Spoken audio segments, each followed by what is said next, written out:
Assembly Senate Chamber, programme signed. This is the Northern Ireland Assembly. Earlier on in the week, now I want to come flooding in to see the Education Committee. I need to get the chair to sign it. Here's the thing, so can you put that onto me? I've been kicking about for a while, but okay. Just remind, I suppose, particularly members who don't have anybody in the public gallery, switch off your mobile phones as all committee meetings are held in open session and recorded, and the mobiles may interfere with the recording session, and also on the ongoing obligation of members to declare any interest in today's business. Apologies. I have apologies then from Ross Hussey and Trevor Lunn, and I think at the very least Robin's going to be late or maybe not here. Pat as well. Pat Sheehan. So basically covers everybody. Right, in terms of the meeting packs, I just remind members that I suppose it's only assembly-wide. As from September, committee staff will no longer be producing paper meeting packs for members. All members will now be required to use their electronic devices, or I see the occasional sigh, or if they so desire to retain paper, then it will be their responsibility to print out their own paper pack. So that's an incentive for you to get sort of IT literate for September. I'd refer then, members, that's only business I have from the Chair. Draft minutes of the 24th of June. There's draft minutes of the meeting at page 113. Members agreed that that's a complete and accurate record of the meeting? Okay. So then I'll sign minutes.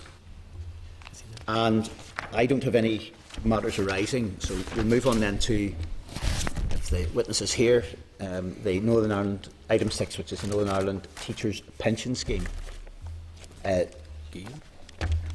There is a cover note at page 121.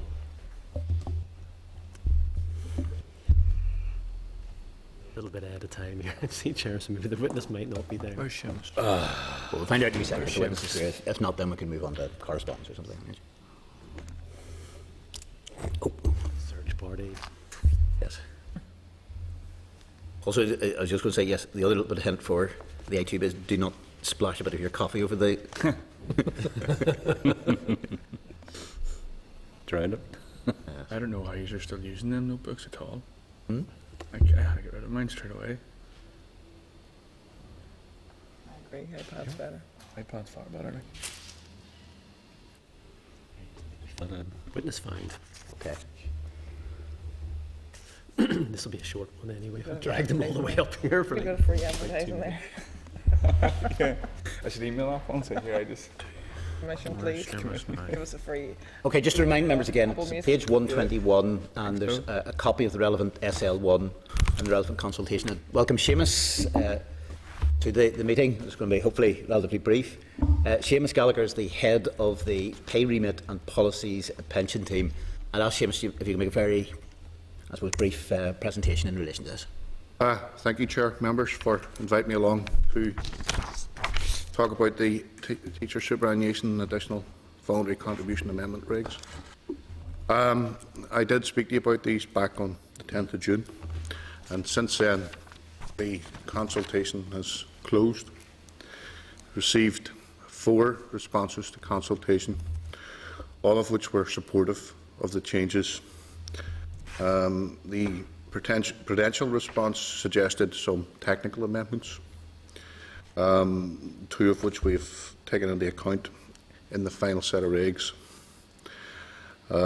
One of them is to make one of the provisions retrospective to the 1st of April as opposed to the 6th of April. That's about the AVC normal pension age, and that's just to tie in with the same date as the reformed schemes, 1st of April, and the other is simply to add a reference to personal representatives for whom any death grants would be payable. Just on those, Seamus, just to clarify as well, presumably those are relatively minor technical Yes. changes. Are there any financial implications, other implications arising? There are no financial implications arising from these regulations at all. Okay.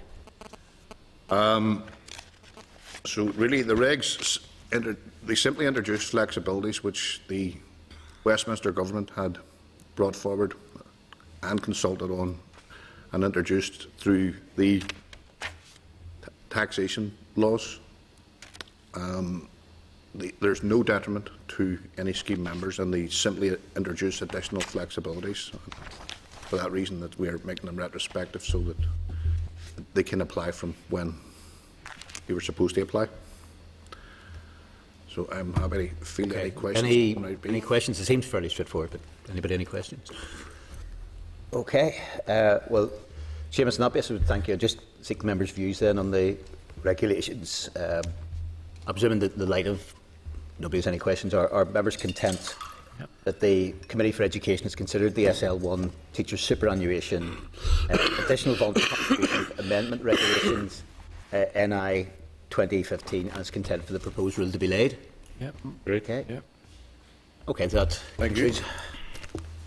I suspect your successors, in terms of Nicholas, may be here a little bit longer. Thank you, Seamus. Have a good summer. Okay.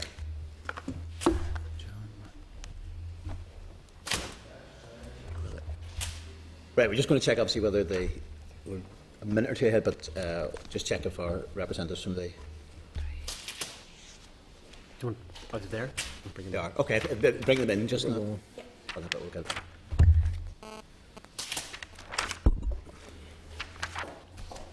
Welcome. I'd remind members that there's relevant correspondence that's been provided by the Department of Education at page 153, and there's also in table papers, relevant papers from NASUWT in the department. There's also in table papers a paper from the Assembly Research, which is there. The informal, probably the most helpful point at this point is if members go from page 178 of their meeting packs, which gives the informal clause by clause table, and we've, I suppose as part of that, we've noted down in all cases, and we'll be just inputting the department where any witnesses have basically raised any issues with any aspects of the clauses. So I'd like to welcome, I suppose from my right to left, Irene Murphy, who's the head of Special Education and Inclusion Review Team, Caroline Gillen, who's the Director of Access, Inclusion and Wellbeing, and Jan Matthews, who's the Special Education and Inclusion Review Team, are part of it. And this, the committee's point of view, we're going to review clause by clause table and seek departmental responses to the evidence received to date.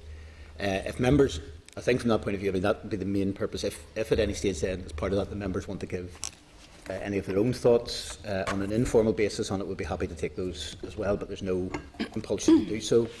So we'll perhaps begin at clause 1. Each case, I mean, because it's broken down into all the various issues that have been put in place on that bit, I suppose I'll be going through each of the clauses where we have particular issues have been raised with us, putting to the department, so there won't be like a formal opening statement in that regard, getting the responses, and then if members want to follow up with that with either questions or comments in that regard.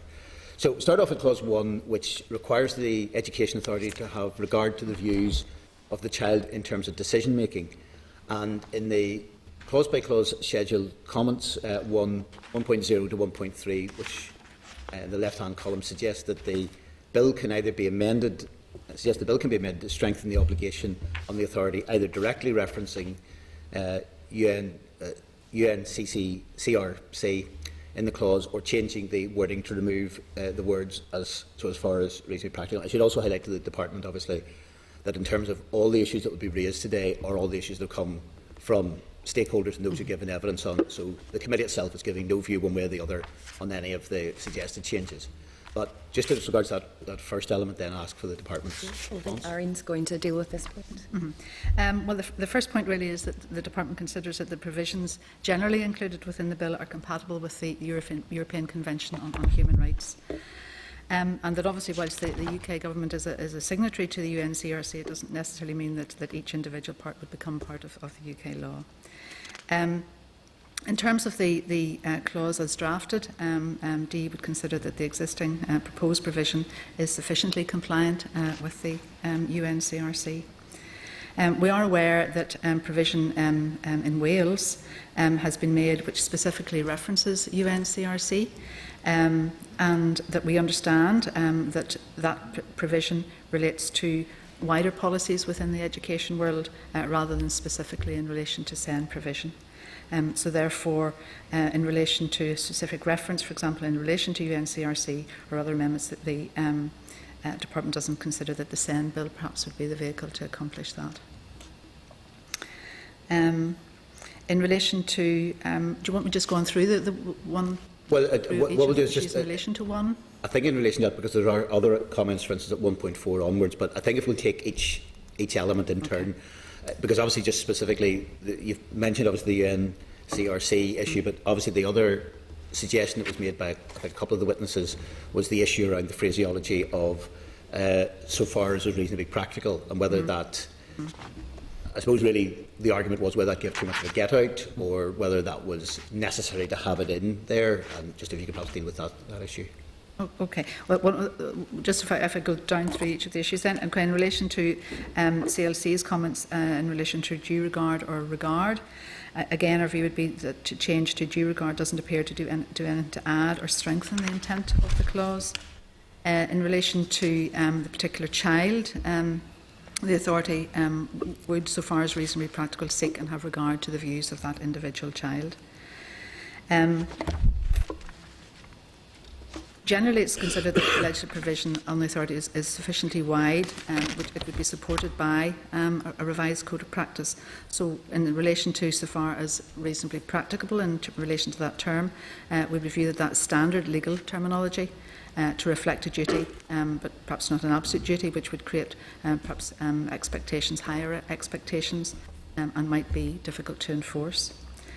In relation to the question around exceptional cases, it doesn't quantify exceptional cases, but we would assume that that would relate, that reference would relate to children who do lack capacity. The SEN Bill already provides a duty on the authority to provide that a child with SEN would be provided with advice and information about SEN matters in general, and that would relate to their special educational needs. Issue in relation to schools and their and the involvement of the child. The SEN Code of Practice currently includes a requirement which is read as far as the child's level of maturity and understanding will allow all reasonable just maybe just for this stage, because I appreciate we've broken this down into a number of items in that regard. I just want to maybe pause if there's any questions anybody from what's been said so far. Want it, Sandra? Yeah, I just wanted to go back again to 1.2. And you said, so far as is reasonably practical, is just normal legislative language, and while we can accept that's just normal language, we're actually questioning why it should be normal language. And what is your opinion on using another such phrase as always except in exceptional circumstances? Have you considered how that, if you could use that as normal legislative language, and and if not, why not, basically? I think what we're saying is the clause hasn't specifically defined exceptional circumstances, but would conclude that those would relate to children who perhaps lack capacity, and there is provision further within the bill which would relate to us setting out terms where decisions may be made in relation to children who lack capacity.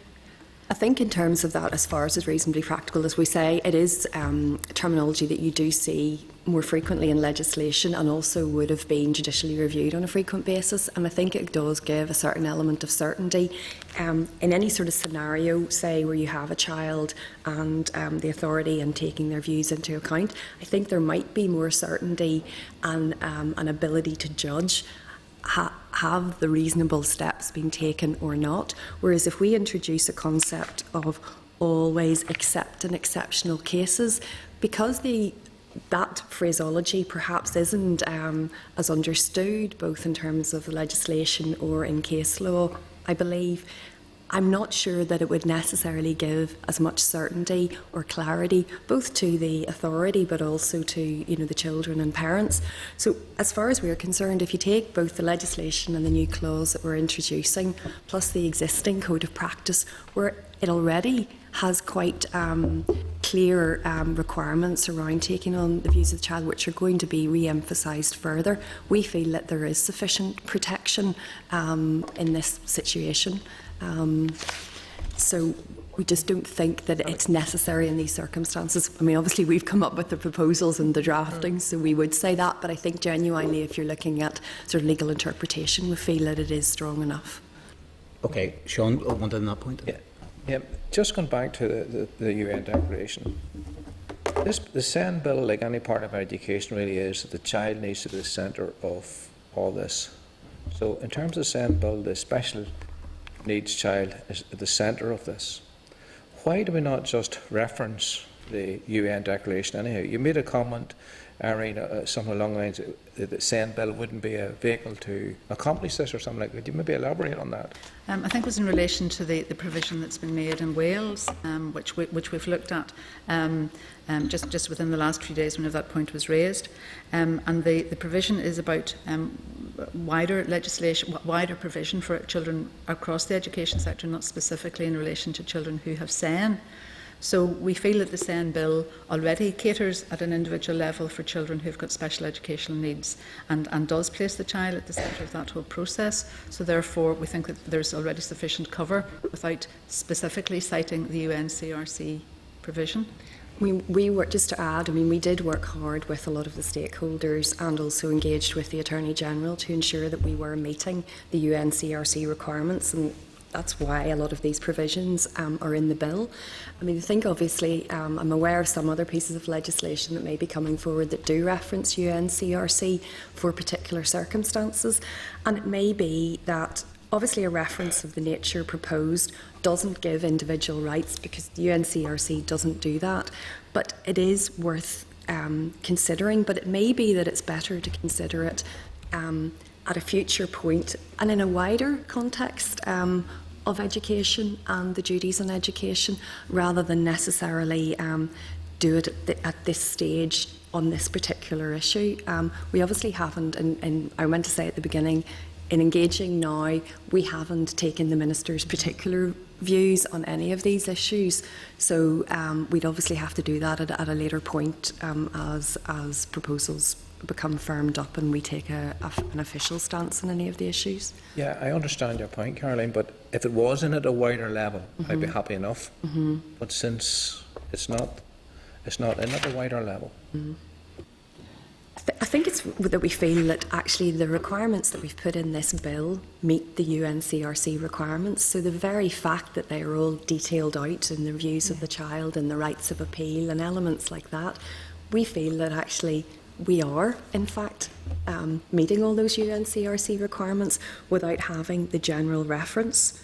There is also that element of, and it'd be for the Education Authority, you are introducing an additional requirement that may not always be precise, and there's debates over what UNCRC necessarily requires in every situation, and you're adding an extra layer of complication and potential bureaucracy and litigation to an already pressed system. And obviously we don't want funds sucked out in the direction of litigation where they should be going into the actual SEN provision. But that's a different issue and a different concern for lawyers and those engaged there. But I think it's just because we feel that we have worked hard to meet the UNCRC requirements, and the Minister, when we brought back the new proposals following the consultation, he was very keen to see that we did actually meet those, engage with the stakeholders and obviously with the AG's office and our departmental solicitors to ensure we had done that. Just to follow up, I know a couple of other members want in, but in terms of, and I appreciate, particularly in terms of domestic law and education, there's been a number of examples probably where the intention of what is in there is contained within legislation. Is there any other education legislation you're aware of that would make direct reference to the UN? No. I know obviously we're bound, particularly I suppose at a different level, not but at everything's the moment. going to be ECHR compliant in that regard. Yes, well, absolutely, and no, not at the moment. I am aware. I think potentially the private members' bill on children's services or cooperation may make reference to UNCRC, but that is also again in a very specific context. As opposed to maybe a duty of this Wider nature. duty in that regard. Yeah. Okay. Then Jonathan was next. Yep, thanks, Chair. Caroline, I take it as far as reasonably practical is in there, because really how you will deal with each individual child has to vary with the actual special needs of that child. Absolutely, absolutely. And I mean, taking all reasonable steps, I mean, that is quite a stringent requirement, and absolutely you have to judge it on the position of the child and the understanding of the child. And, you know, I think that would be a well understood concept, and therefore I don't think there would be any room for the authority if they didn't make those efforts and adjust their steps in terms of taking the child's views according to the child's needs. Yeah, I know, because it's always a bone of contention, even with parents, you know, how much you should actually be listening to a child with special educational needs, and there's no actual right nor wrong in it. It's a case-by-case situation. It's a case-by-case situation, but does that not also have the implications that this could be a lawyer's charter for making a small fortune, in that how will the bill or the department try and define what is reasonable here in I this? think our Iron Committee talked to us, but I think the code is going to be, and good practice examples in the code. Yes, absolutely. I mean, the code already provides some guidance in relation to how a school or an authority would take on board the views of the child in accordance with the child's age, maturity and understanding set out. And in any actions in relation to the authority's assessment of a child, they are obviously in direct communication with the child and would be well used to using assistive technologies to communicate, or using an interpreter to communicate, or sign language, Makaton or whatever, to communicate and to seek the views of the child. So those would be set out further emphasised within a revised practice. And also we have been working with Education Authority and professionals who have been developing good practice case studies, and we would hope to include those again in a revised code. But I take it that's it's always going to be a work in progress, and ultimately I suppose could be challenged, but that's just something you have to accept. I think with the additional rights and the additional UNCRC duties, if we're going to do them, we have to do them. But yes, there's always going to be a risk of challenge. But I think if the authority, you know, taking into account the code, and we provide as much assistance in terms of practical examples, we will do that. Thanks, Chair. Yeah, thanks, Chair. The question I was going to ask is tied in with what the Chair's already asked, but just to clarify, you said there that the UNCRC was referenced in the private members bill in relation to children's services. There's no other forthcoming or draft or contemplated legislation that makes reference to it at the moment? I mean, I can only speak for our department, and yes. I'm not aware. Specific to the department? Yeah, I mean, we have anti-bullying coming forward, and shared education, I believe, subject to the executive approval. I'm not aware of references in either of those pieces. No. Right, if we move on then to the next item, which is a 1.4, so there was a suggestion that the bill be amended in order to place a new duty on schools in respect of provision of SEND support for unstatemented children at stages 1 to 3. We ask for your response just now. Okay. Well, it would be our view that to place such a statutory duty on schools would be onerous and wouldn't be without its own risks in terms of additional bureaucracy, potential for increased litigation at school level, and the risk of then having resources diverted from SEND provision made by schools in terms of defending cases. With regard to schools and the involvement of the child, the SEND Code of Practice currently includes a requirement, again, in terms of as far as the child's level of maturity and understanding will allow, to make reasonable efforts to ascertain the views. So again, we would feel that the current coverage in the code and how that would be re-emphasised in a new code would reinforce that without the need for legislation. This wasn't a significant issue that was raised during the consultation stage, where there was widespread consultation with parents, other stakeholders and children. We're not aware of any other widespread evidence to suggest that schools are not seeking the views of children. The general approach that the bill has taken in relation to placing a duty on the authority and not on schools is similar to the position in other jurisdictions in terms of England, Scotland and Wales. Okay, and obviously as well with a lot of these points there will be individual points where maybe one witness has made that point and others where it's been made by multiple witnesses. So, any questions or comments from members?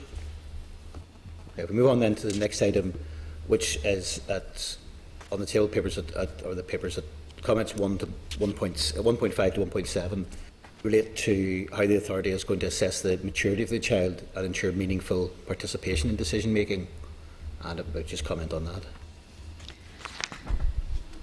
Well, again, I think we've already talked about the existing guidance in the code, which would be restated that in terms of the work of the authorities and schools, in terms of looking at the child's age, maturity and understanding in terms of their educational assessment, their SEN assessment, would come into play here. Okay. Any comments any members have on that? Okay. Move then in terms of 1.8 relates to the SEN provision for the Irish medium schools, and members will excuse me if my pronunciation is not correct. Is it Conrad Nagiliga? Conrad Nagiliga suggested that the SEN provision should have gone to those live classes when I had the chance. Suggested the SEN provision for Irish medium education was poorer than English medium schools. Again, ask for any comment? I think there's been significant work undertaken by DE and the former education and library boards in this regard. DE remains committed to working with the Irish medium sector to improve the standard of SEN provision, to enable every young person to fulfil his or her potential at each stage of their development. Already action has been undertaken in this area from 2010 through various capacity building projects. There's evidence from school inspections that the SEN capacity building programme has led to notable improvements in the Irish medium sector, including an increased awareness around SEN issues and enhanced knowledge amongst practitioners and special education needs coordinators. For example, a SEN resource file was provided through the SEN Review capacity building programme a few years ago to schools, and that was specifically adapted for the Irish medium sector. Also, other resources in relation to early years provision in early years, a specially adapted Irish medium early years handbook has been produced. And I think it's worth noting, I think the evidence sessions implied that the Irish medium SEN resource file was a simple translation, but it wasn't. In fact, it was actually a substantive adaptation to suit the Irish medium settings and the different contexts in which they operate. So there has been a significant investment there, and also structures put in place for SENCOs within Irish medium schools to engage and share good practice. And we, as Aaron says, we do feel, and the inspections would suggest, that definitely the provision in Irish medium schools is improving in relation to SEN. Okay, Sean. I think one of the key points here is, while you can translate the materials and so on, I think what the Irish medium sector is saying here, they haven't got, in terms of the level of human support that comes into schools, they haven't the same level of support because many of the people don't have competent Irish speakers. Yeah. And I think for that reason as well, the Belfast region had been leading in creating a sort of an Irish medium SENCO group and engaging across the Irish medium sector to share good practice and consider issues such as that. There's possibly an availability issue in terms of Irish language speakers as well. But definitely the Education Authority is engaged with the sector on a number of issues, and we have commissioned specific tools and testing tools specific to the Irish medium sector in literacy and numeracy, which had to be commissioned separately. This was also raised under 2.1 in relation to the Irish medium. So, as Caroline said, there have been specific resources, a linked package of training for special needs coordinators, principals and senior managers of all Irish medium schools, and specific sector-specific curricular and assessment classroom aids relating to literacy and numeracy to support early identification and intervention for SEN children in the Irish medium sector. Okay. Right, I think that completes Clause 1. Move on to Clause 2, which deals with the duty on the Education Authority to produce a plan for SEN. Please maybe lead off in relation to this. Reference in terms of some of the comments we've got refers to the content of the Education Authority's SEN plan. I suppose the first issue I want to just raise is whether that plan will specify resources and responsibilities, and will the plan refer to educational psychology services and vision habilitation services and SEN services in Irish medium schools. Any references? The provision of resources in relation to the anticipated plan would be set out, and they would extend to a range of SEN supports and services, for example, equipment, specialist teaching, special schools or learning support centre provision, adult assistance, general assistance for children in the classroom, and arrangements for training across the grant-aided school sector in relation to SEN matters. Also in relation to educational psychology provision, for instance, where that related to advice or guidance for schools. So it would really be the whole range of provision that the authority would plan to make in relation to SEN. Irene, just in terms of the whole range, because one of the specific issues which has been raised in connection with that whole range is there isn't, concern has been raised that there's an absence of direct reference to early years services or preschool services. I don't know if perhaps you could just deal with that. Yes, the services that the authority should make under the legislation relates to the grant-aided schools. So all preschool settings in the grant-aided sector, such as the nursery schools, statutory nursery schools or statutory nursery units, would be covered through this. There isn't statutory provision in relation to the preschool playgroup sector, the voluntary or community sector, but we have implemented proposals for an early years SEN inclusion service. Since 2010-11 we've had an early years SEN pilot which has operated across all 5 regions of the authority, looking at early identification and support for the voluntary and community sector. That's been a very successful pilot. You would have been aware of the Education Training Inspector's report on that, which I think the committee has had sight of, which made proposals and recommendations for moving forward. So as we've moved forward, we have been working with the authority in relation to proposals to mainstream the early years work, which would support the voluntary and community sector from September this year. Can I ask, I suppose maybe just, which goes to this point, but also maybe goes to a wider heart of one of the key issues we're facing, which I suppose is less directly legislative, but more implications of the legislation, which is obviously the position the Department has indicated that they see this legislation basically as cost neutral in that regard of them. But we've had various witnesses who have said, well, actually, sorry, if this is going to be implemented, there's a considerable financial cost to it, and indeed some witnesses have been saying actually this should go further, even increase cost in relation to that. I'm just wondering, I mean, given the amount of duties that are being placed, for instance, there does seem to be a disconnect between possibly expectations of what's going to be there and indeed what appears to be potentially increased cost, with the assertion that it will be cost neutral. And I wonder if maybe you could comment just on that point. Well, I think our aim is that the SEN supports and SEN provision would be delivered as effectively and efficiently as possible. And I think what we'd said was we felt that would be within the budget available to us. We do acknowledge that in relation to the mediation service and the additional tribunal rights of appeal and rights of the child, there will be some cost, but we don't envisage that as being significant, and we feel it can be met within the envelope. As regards the additional duties, for example, in boards of governors or the enhanced duties in the Education Authority, well, some schools and many schools actually deliver the SEN services and meet their standards absolutely effectively at the moment. And really all this is doing is ensuring that every school and every board of governors is giving due attention and support to their SEN pupils. There is an investment, though, anticipated in a capacity building programme for the schools, but we had the budget set aside for that, and hence what we're essentially saying is, you know, it's within our envelope of budget. Now, obviously, moving forward, we don't know how the education budget's going. Or indeed any budget's going, and we'll have to reassess priorities. Obviously, the Minister would have to do that within the sector. Okay, Sean. Thanks, Chair, and thanks, Caroline. Just in terms of the authority shall prepare a plan setting out the arrangements, you know, when you think of complex SEN, special education needs, particular children, there's a strong, many of the people that we have spoken to, they feel that you know, the education psychology plays a very, very important part in the diagnosis and in dealing with those sort of things.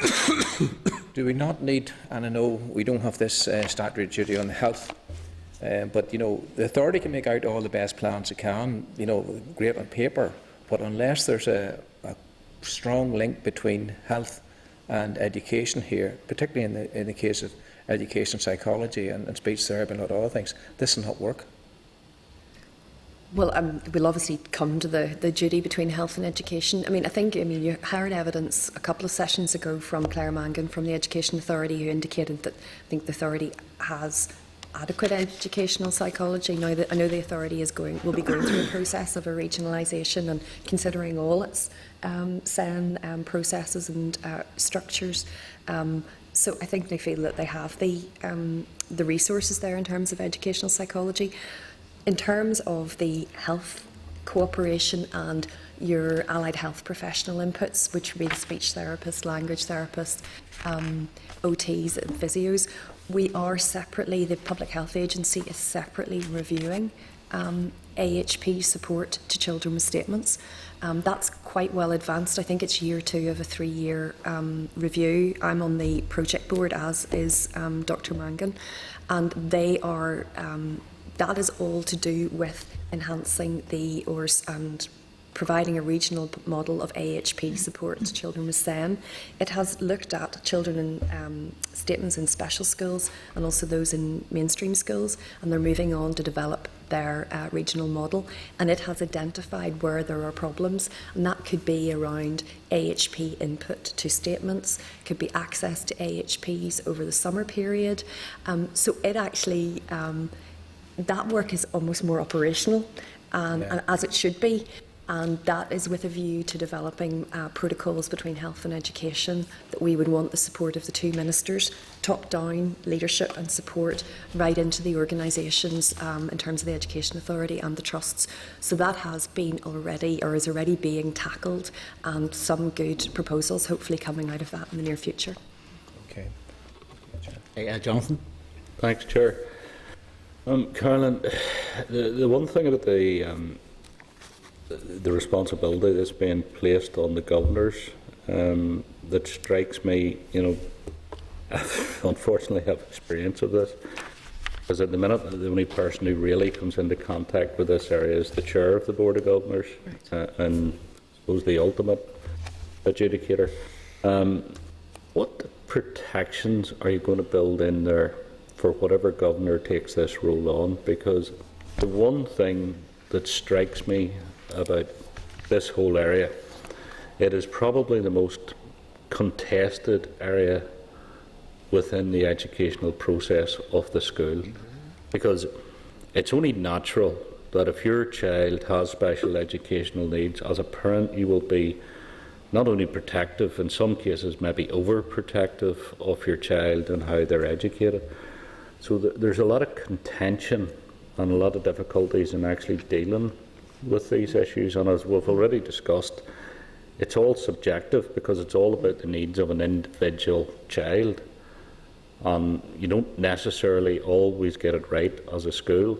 So in those areas where there is going to be serious contention around this, what protections is going to be built in for that governor who takes on that responsibility? Because I get the distinct impression that'll be the one role nobody will want to take on. I think, firstly, in relation to that, my understanding is the duty is on the boards of governors as a whole. Now, obviously, within boards of governors, there'll be possibly a lead governor taking responsibility, but I would say the legal duty is with the whole. I think what comes into play there, and which we're enhancing further, is this dispute avoidance and resolution service, which will be more independent, and also there'll be a duty on the boards of governors to make parents aware of that. So if you're in a situation at school level where there's a disagreement between the school and the parents around the provision, you would firstly go into that dispute avoidance and resolution service before the parent would potentially escalate it further. We also know absolutely that in introducing and enhancing the duties in boards of governors, that we'll need to do some capacity building and fully explain to boards of governors about what's required. The duty on to develop the PLP, well, we will be putting in, as useful guidance and assistance in the code of practice for schools as possible, so that if boards of governors follow the code of practice and do their utmost and do their best for the individual child, well, I mean, I guess that's the best protection you can have. But yes, I mean, if you're a parent, if you're in that situation, you'll fight for your child and to ensure that it gets the best support. Ultimately, if a parent is unhappy with the supports that are being put in place at school level, I mean, they could request a statutory assessment, and that, you know, raises it up to a different level, and you've got the different processes there. Irene, do you want to add anything to that? Well, just generally to say that we think that the setting out of the duties more carefully within the legislation, within the bill, actually will be a support to governors as well, because they will have greater clarity in terms of what the expectation is in relation to SEN, and will guide them in terms of the actions that they'd want to make. We would also see that the new role of Learning Support Coordinator would, and again through guidance in the Code of Practice, that their role would to make sure that they fully update the Board of Governors in relation to how SEN provision in the school and how the SEN policy has actually been acted out in practice. Yeah, thanks, Chair. I understand fully what you're saying. I actually do welcome the fact that there's arbitrators, there's all sorts of mechanisms there that you can now use to try and diffuse some of this stuff.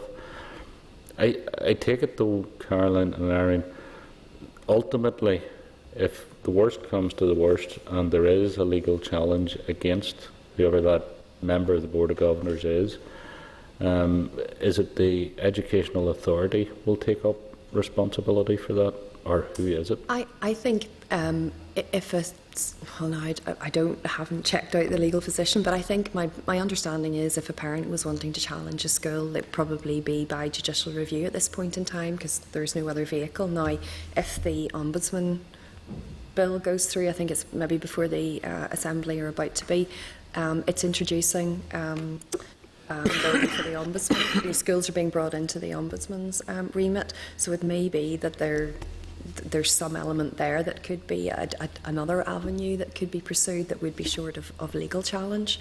But I don't think it changes the position in terms of what would be the normal duties at the moment. My understanding is it would be the school. Maybe depends on whether it's maintained or controlled school. Sorry, I could clarify that. You probably know more than I do as a Board of Governor. Oh, Chair, I think it's an important point which we need clarification on, because I know of examples of where this actually occurred. Now, in the control sector, you're absolutely right. It was the old education boards who took up that. Maybe it's the next few bumps you can take back. Can you yes, get us that we can just confirm, you know, what the position is. I mean, we haven't introduced. I mean, we'd gone through the earlier clauses where there were some suggestions about introducing the statutory duty on schools, and also I think maybe later on the rights of appeal to schools. We haven't gone down that route quite simply because yes, we don't want schools to be tied up in litigation and their budgets being whittled away in litigation, but at the same time we have to set out the clear duties so that parents and children, you know what they're entitled to, and likewise the schools know what they have to deliver. But I think the DAR, you know, and that you have the DAR service allied to that, but we'll certainly clarify the legal position. Thank you, Chair. Maeve? Yeah, it's a similar vein. I'm conscious of sort of alongside of this discussion, children and care, and the huge numbers, I suppose, of children and young people who aren't even aware in terms of their personal plans, how they're being developed. And I'm just mindful, it's back to Jonathan's point. I think we do need clarification on ultimately what happens if Clause 2 isn't implemented. What happens if the authority doesn't publish the plan? Well, I think then we would have to rely on, I mean, I can't envisage that happening. We have a lot of accountability mechanisms that we're developing and have developed with the Education Authority in terms of governance and accountability meetings and engagement between the Minister and the Department and the Authority. But ultimately the Department has its Article 101 power of direction on the Authority if it was deemed not to be acting reasonably. So I don't envisage that there would be in a situation here, and I can't imagine the Authority and the board of the Authority would feel that they wouldn't be in a position to publish a plan and fulfil one of a key statutory duty. But the department always does have a power of direction. Okay, thank you. Right, move on to the next item, which obviously was raised with us, was the 2.2, which was how the authority will consult on its SEN plans, and there's, yes, I think, on a requirement to consult widely. Yes, well, the SEN bill at clause 2.7c already provides for regulations to make provision for persons to be consulted by the Education Authority, so provision is already there. It's proposed that the regulations would include consultation with parents, with children, schools, Board of Governors, other education arm's length bodies, trade unions, other statutory bodies and voluntary organisations, any with an interest in SEN. But obviously in terms of the specific list that would be contained in the regulations, we would be discussing that with stakeholders in terms of before we would draft that provision. But we think that's already well covered. Any other comments on that? John? It's very small. Just wondering, is there any intention to consult with preschool providers, whether statutory or voluntary? Yes, Yeah. that would be included, yes. It talks about grant-aided schools, but in the voluntary, they would consult with the voluntary sector as well. Well, specifically, as I said, the plan wouldn't set out the resources available to the preschool sector. But in terms of the wider consultation, we think that would be possible. Yeah. Because obviously children move from the preschool voluntary sector right through into the statutory mainstream sector. So yes, their view would be important. Okay. Okay, the next item then, 2.3, is a suggested amendment from the Equality Commission in relation to requiring the SEN plans to promote disability awareness and the measurement of effectiveness of SEN provision. The plan proposed in the bill is in relation to the SEN supports and advice made by the Authority for Students, including those students who have a disability. The definition of special education needs includes children with a disability. And the SEN Code of Practice would promote positive attitudes towards all SEN children who have a disability. Also, the training plan for boards of governors for schools and others on the new framework would include an introductory DVD which would promote positive attitudes. We've already developed that, and that's already sitting waiting to be implemented, where we have gone out to schools to take small clips of children with, for example, with autism spectrum disorder, with Down syndrome, hearing impairment, visual impairment and physical difficulties, to actually show how they are working successfully and being included in their schools. So that would be a key element of the training. ETI also routinely inspect schools, including on SEN provision for children with disabilities. And going forward, I think as the framework would be embedded, the Department would want to consider the effectiveness of the provision in that regard made by the authority. Okay, any comments there? Just going to the next one, 2.4 I think we've already dealt with in terms of the early years, make reference to. 2.5 relates to obligation on the Education and Health Social Care Trusts in terms of cooperation. I think that comes up again really largely under clause 4, so we'll do that for the moment. But 2.6 is really from the Autism and I, who yesterday that there would be a greater say for parents in how the SEN budget is spent for their child. Could I comment just on that? Yes, well, the parent already has a right to express their views within the statutory assessment process and about the particular provision that will be set out in the statement. So whilst there's no specific SEN budget attributed to an individual child or attached to an individual child, there is provision that would be set out for the child. So in terms of the authority developing the statement, which would set out the provision required, the parent will have expressed a view. So whilst it doesn't set aside the cost of, say, for instance, additional teaching or mentoring or classroom assistant, it will set out the provision.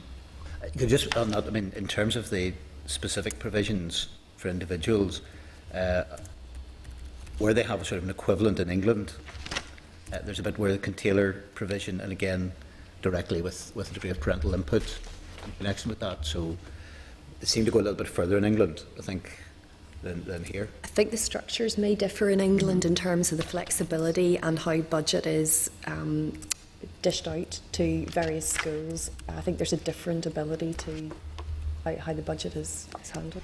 Yes, well, and a lot of the authorities in England would actually delegate some of their budget for their resources, say for instance for their support service, for their advisory teaching or their support service to schools. So parents may have a direct involvement in that, but that isn't the situation here. But I think that the point we would make here is that this is about making the provision for the child, and the parent, and going forward the child will be fully involved in those decisions in terms of whether or not classroom assistant might cost 19,000 or 20,000 isn't an issue. The provision is in relation to what the child needs to meet its needs. Okay. Anybody else any questions? That brings us probably to the conclusion of Clause 2. Move on then to Clause 3. It deals with the duties of boards of governors in respect of pupils' SEN. I suppose maybe I should declare an interest. Maybe I should have done this earlier as a member of on the board of governors of 3 primary schools.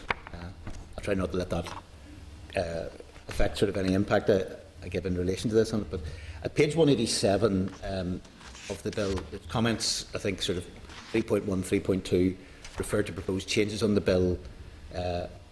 Page 3, line 33 of the bill itself, witnesses wanted the obligation on teachers to take reasonable steps to help children with SEN to be strengthened and brought into line with obligations on Board of Governors which require them to make their best endeavours. Now, I suppose the question is to some extent clarify what those particular references they make reference to. So I'll ask you maybe for a response there on that.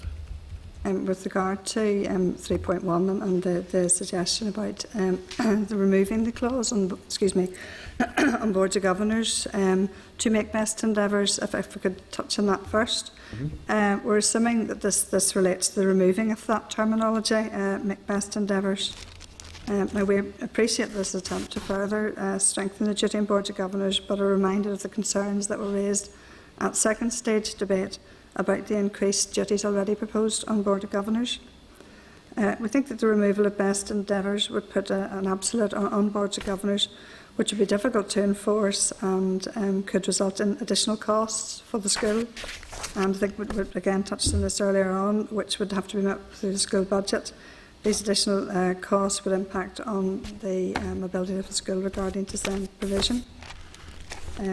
And I think earlier on was discussed with regards to the views of the child as well, the similar position with regard to the suggested amendment to Clause 1 with regard to the removal of the term as far as reasonably practical. Excuse me.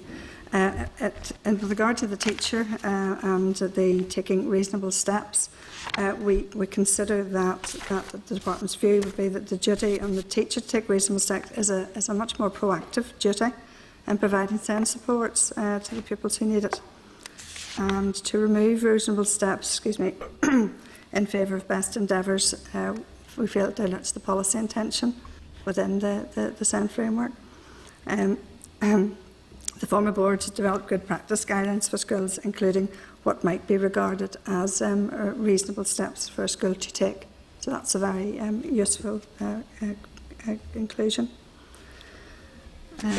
Pause there, maybe that says any questions? Just to clarify, are you saying that the removal of take reasonable steps and the commentary that was made around best endeavours would change the policy direction? Well, we actually think that a duty to take reasonable steps versus a duty to make best endeavours. Again, I think there's more clarity and proactivity around taking reasonable steps. You know, you do your best endeavours to help the child.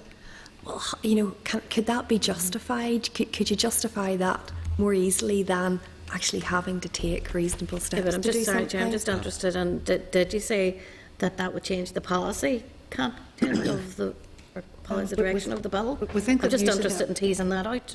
Sorry. We think that using the term, to remove the term using best endeavours, which relates to the Boards of Governors' responsibilities, and the specific reference then to as far as reasonably practicable relates to the teacher taking action. So we think that the general provision would be best kept if we retained the general term using best endeavours. I think you said it could dilute the policy intention. Yes. You know, it actually we feel it would be, in terms of the taking reasonable steps. It wouldn't change it, it may dilute it. Dilute it, yeah, possibly.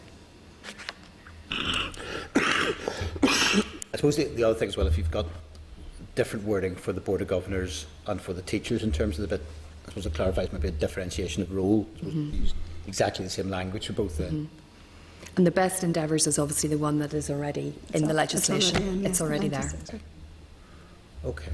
Then 3.3, it relates then to the clause asking, or the recommendation here is that amendment be to place a legal obligation in schools in relation to personal development plans. There's also, I think, a number of the other comments at 3.8, 3.11, 12 and 13 all relate to that. I'll ask you for your responses just on that. In relation then to putting that legal obligation on bodies in respect of the delivery of PLPs, the Send Bill clause 3.2c already places that duty on the Boards of Governors to prepare and keep under review a personal learning plan for each child with SEN.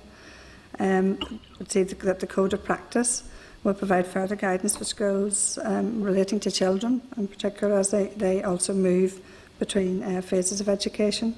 The Code of Practice will set out the format of the PLP and the involvement of the child and parent within the PLP. Okay, any comments, anybody?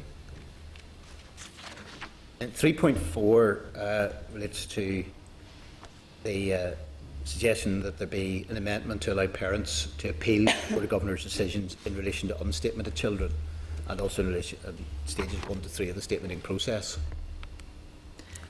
This one, again, in particular, there's a general duty on the Board of Governors for children with SEN has already been strengthened within Clause 3.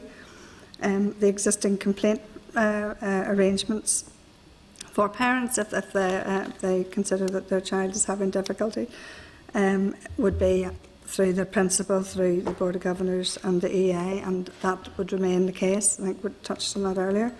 And also with regard to the Dispute Avoidance and Resolution Service for schools, again, which we'll talk about later as well, Clause 8 strengthens by making this the DARS role more independent.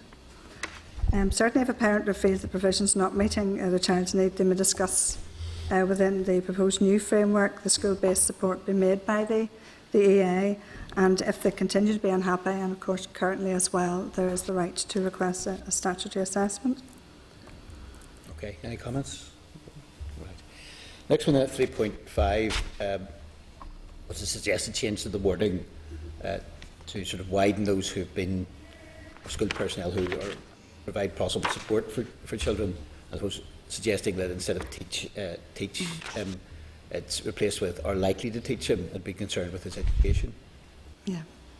Again, the suggested amendment that's been raised appears to limit the duty to teachers, which again, it's not the policy intent as drafted, putting in the context of the 1986 order. If the children has SEN, those needs are made known to all who are likely to be concerned with the pupil's education.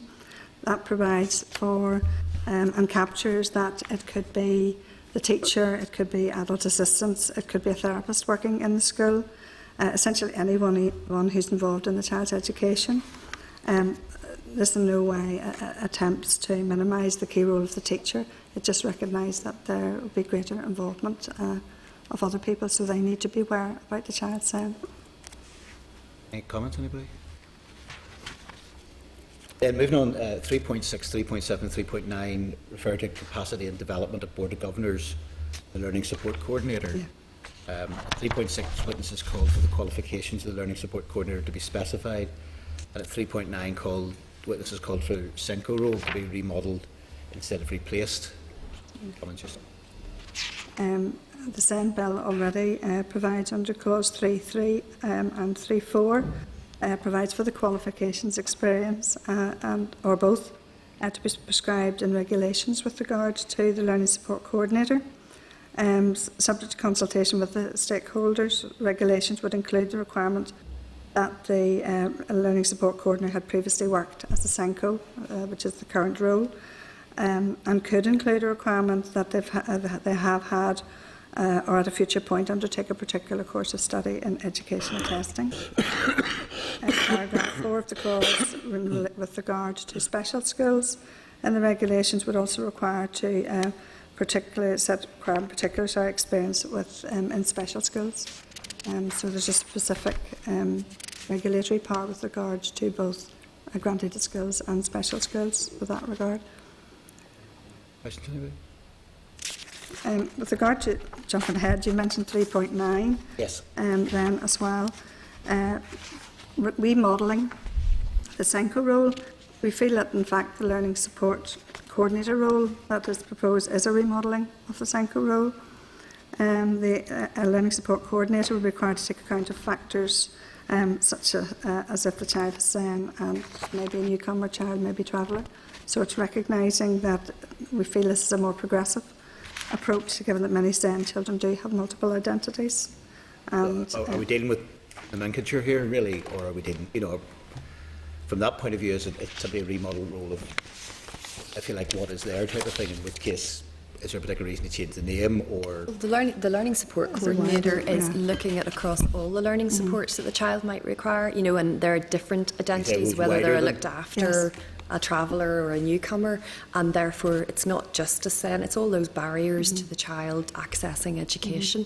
So it would be that the LSC would be responsible for looking right across the supports that that particular child may have, and having a more coordinated approach. And clearly the focus is on special education needs, but in terms of looking at a child from a holistic perspective, it needs to recognise that there may be other contributing factors. So that's sort of how we'd remodel. Just wonder in one sense, just about devil's advocate here a little bit on that. If we're talking about in terms of the financial implications, be it with a sort of a different title, wider remit, is that going to add sort of budgetary pressures on schools? I could see sitting around a board of governors at a school, somebody said, well, I think there should be the additional responsibility point, because it's a lot wider than it used to be. It used to be a SENCO, but now we're actually looking after the whole child's needs in terms of things. There's a much stronger case for an increased pay for this particular teacher or whatever. Will there be any degree of budgetary pressure? Well, of course, the school would have already been hopefully looking at the child's needs, and if there is a child in the school who is a looked after child or a traveller or a newcomer, the school is getting additional funding through the formula for that. And I just think it reflects the fact that even the new PLP, it's going to be a bit more looking at the child as a whole person, not just the child's SEN needs. So schools probably should be already doing it in some form, but it might allow schools to say, right, well, we're going to bring it together under this person. Now, before schools to determine if it's a point or if it's a... To some extent, that also then brings us to the situation then at 3.10, which is a specific issue into have raised, which is the issue of appointment, requirement for an appointment LSA within a special school, and their views it should be at the discretion of the Board of Governors. You care to make just comment in connection with that?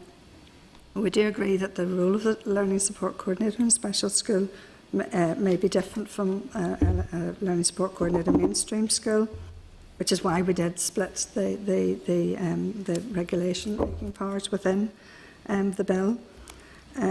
So it is in recognition of that it provides the opportunity to specifically set out what the role of the learning support coordinator in a special school would be. And from that point of view, will the regulations then reflect a range of differences or a range of certain level of flexibility with that? Yeah. I could also see even within the same sector you may not have entirely like for like in terms of the particular roles that particularly in LSC, depending on what school it is. I suppose even within special schools there's a wide range of schools that will deal with a wide range of issues in connection with that may very, very different. Yeah, and obviously that's something that we'll want to pick up when we're drafting particular regulation and setting out what the qualifications might be and the rules might be. We've already had some discussions and met with a special school principal recently who did pick up on that issue, and we will be engaging with the stakeholders to make sure there's the adequate coverage, but there's the sufficient flexibility where required.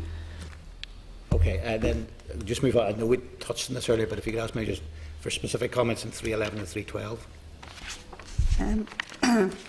In terms of you were seeking clarification relating to the personal learning plan, the revised code of practice will set out the format of the personal learning plan and set time scales for completion for monitoring and review of the plan. And again, just for clarification, the PLP replaces the current individual education plan, which presently the boards of governors do not have a statutory duty to complete. That's only referenced in the Code of Practice.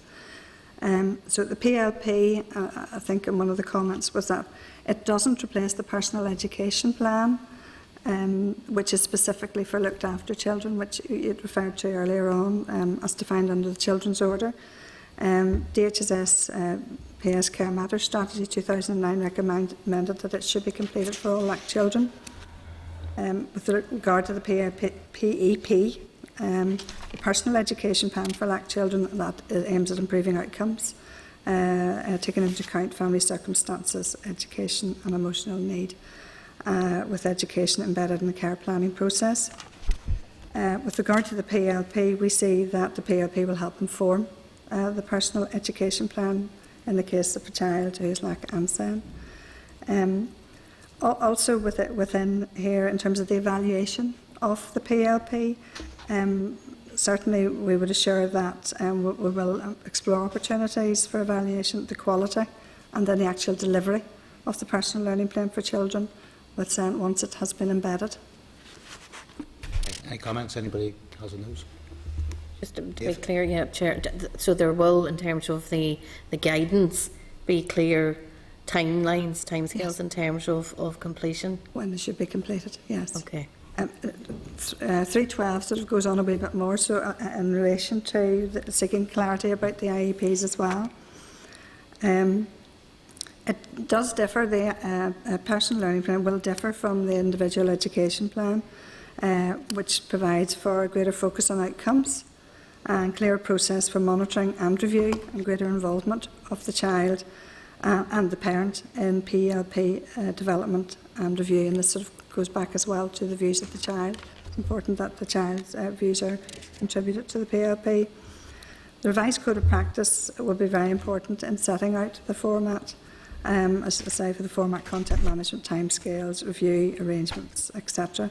And the overall aim for that is that to provide for greater consistency in relation to setting out clearly what the needs of the child are, what supports will be put in place for the child, which sometimes within the IEP process doesn't necessarily happen. With regard to looking at individual education plans at the moment, certainly ETI already during school inspections routinely consider the effectiveness of SEN provision in schools, including the impact of the IEP, and we absolutely expect that this will continue in relation to the personal learning plan. Okay. Any other questions? Okay, the asking and final clause 3 deal with there's comments at 3.14 and 3.15 in relation to assurances on the Code of Practice on educational psychologists and obviously the need for training on specific aspects.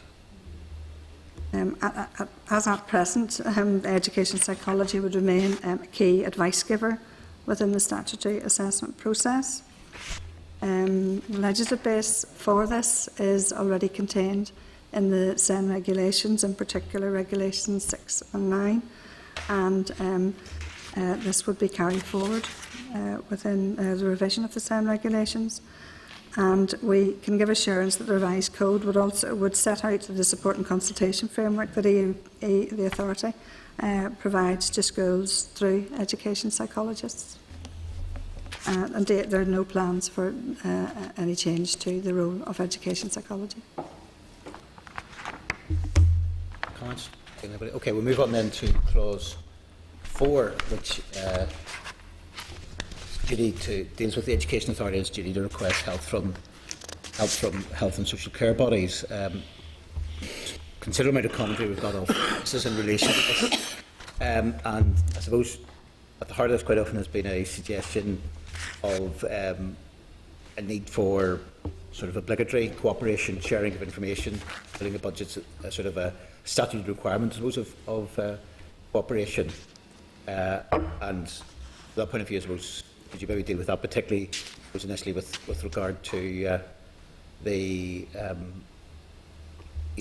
with regard to the links in directly with health Yeah, well, as you'll have heard from health colleagues a number of weeks ago, I mean, their view is that there's already significant duties on health under the Children's Order and indeed the Education Order with regard to health and education, but obviously the duty under the Education Order is subject to resources as well. As we have moved through this process, our Minister has said that he would welcome a statutory duty on health, forming part of the statutory assessment process and the duty to provide the supports. But obviously he's not in a position, and that's a matter for the Health Minister.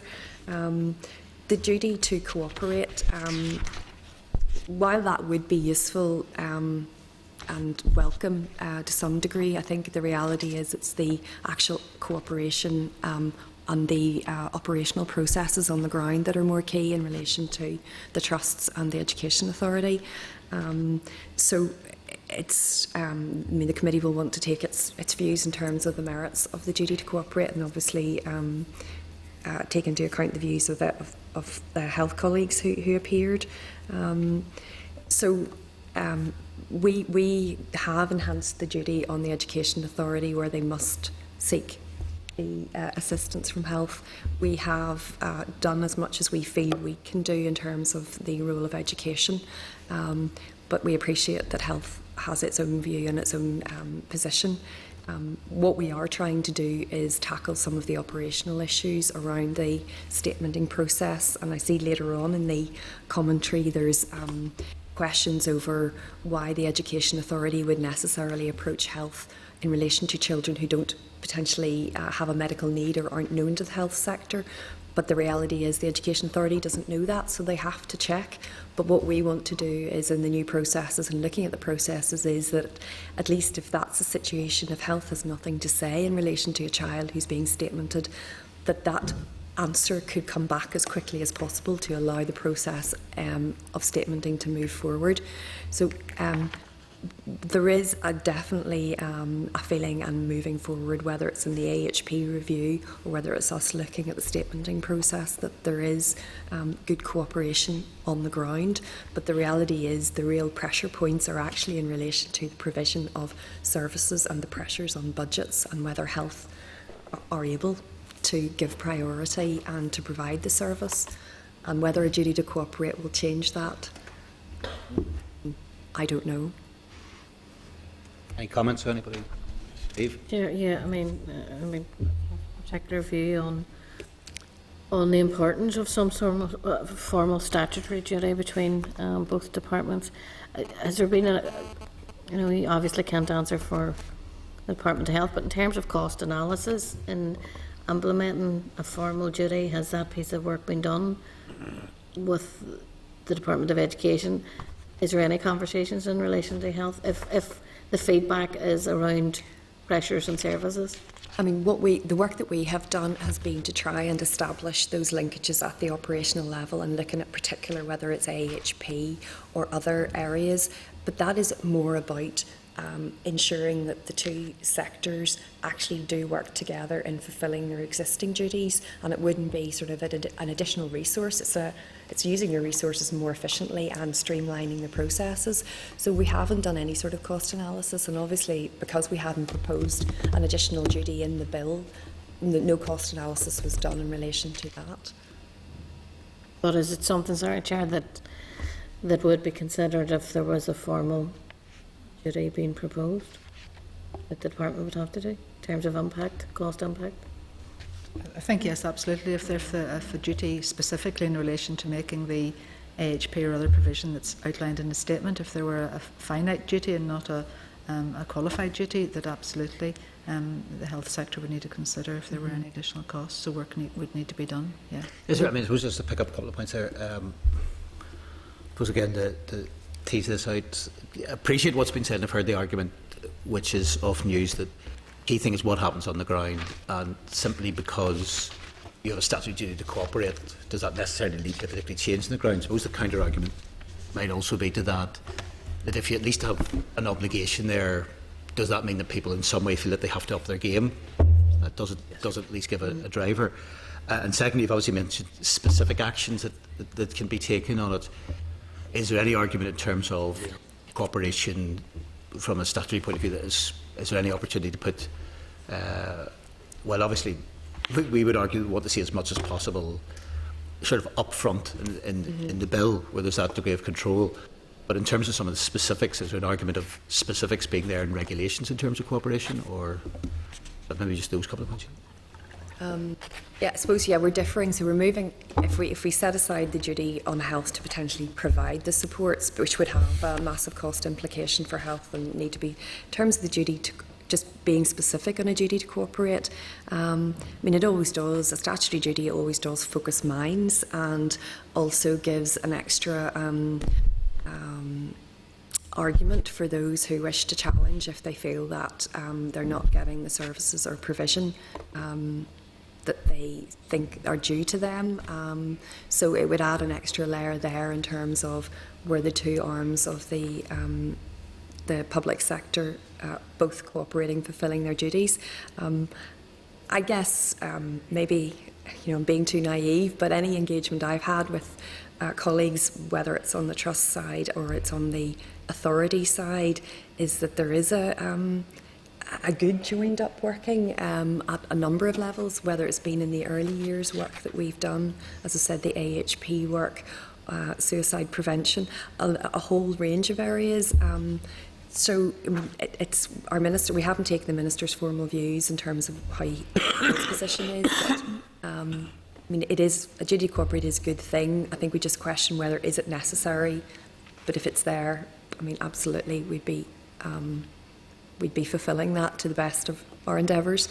The other thing I think we're mindful of is the Children's Services and Cooperation Private Members Bill, which effectively does or will impose a duty to cooperate right across, not just in relation to SEN.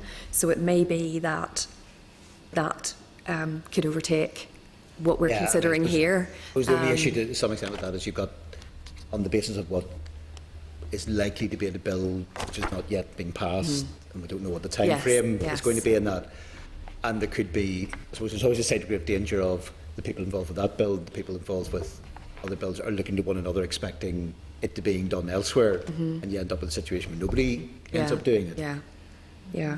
I think it's when you sort of start to think on the ground, the duty to cooperate, what does that look like, and what does it look like if it's not done? Because as things stand at the moment, there is direct engagement between health and education. There is AHP support that comes into schools and is, supplemented and complemented by the authority support. So you have the education supports and then you have the health supports.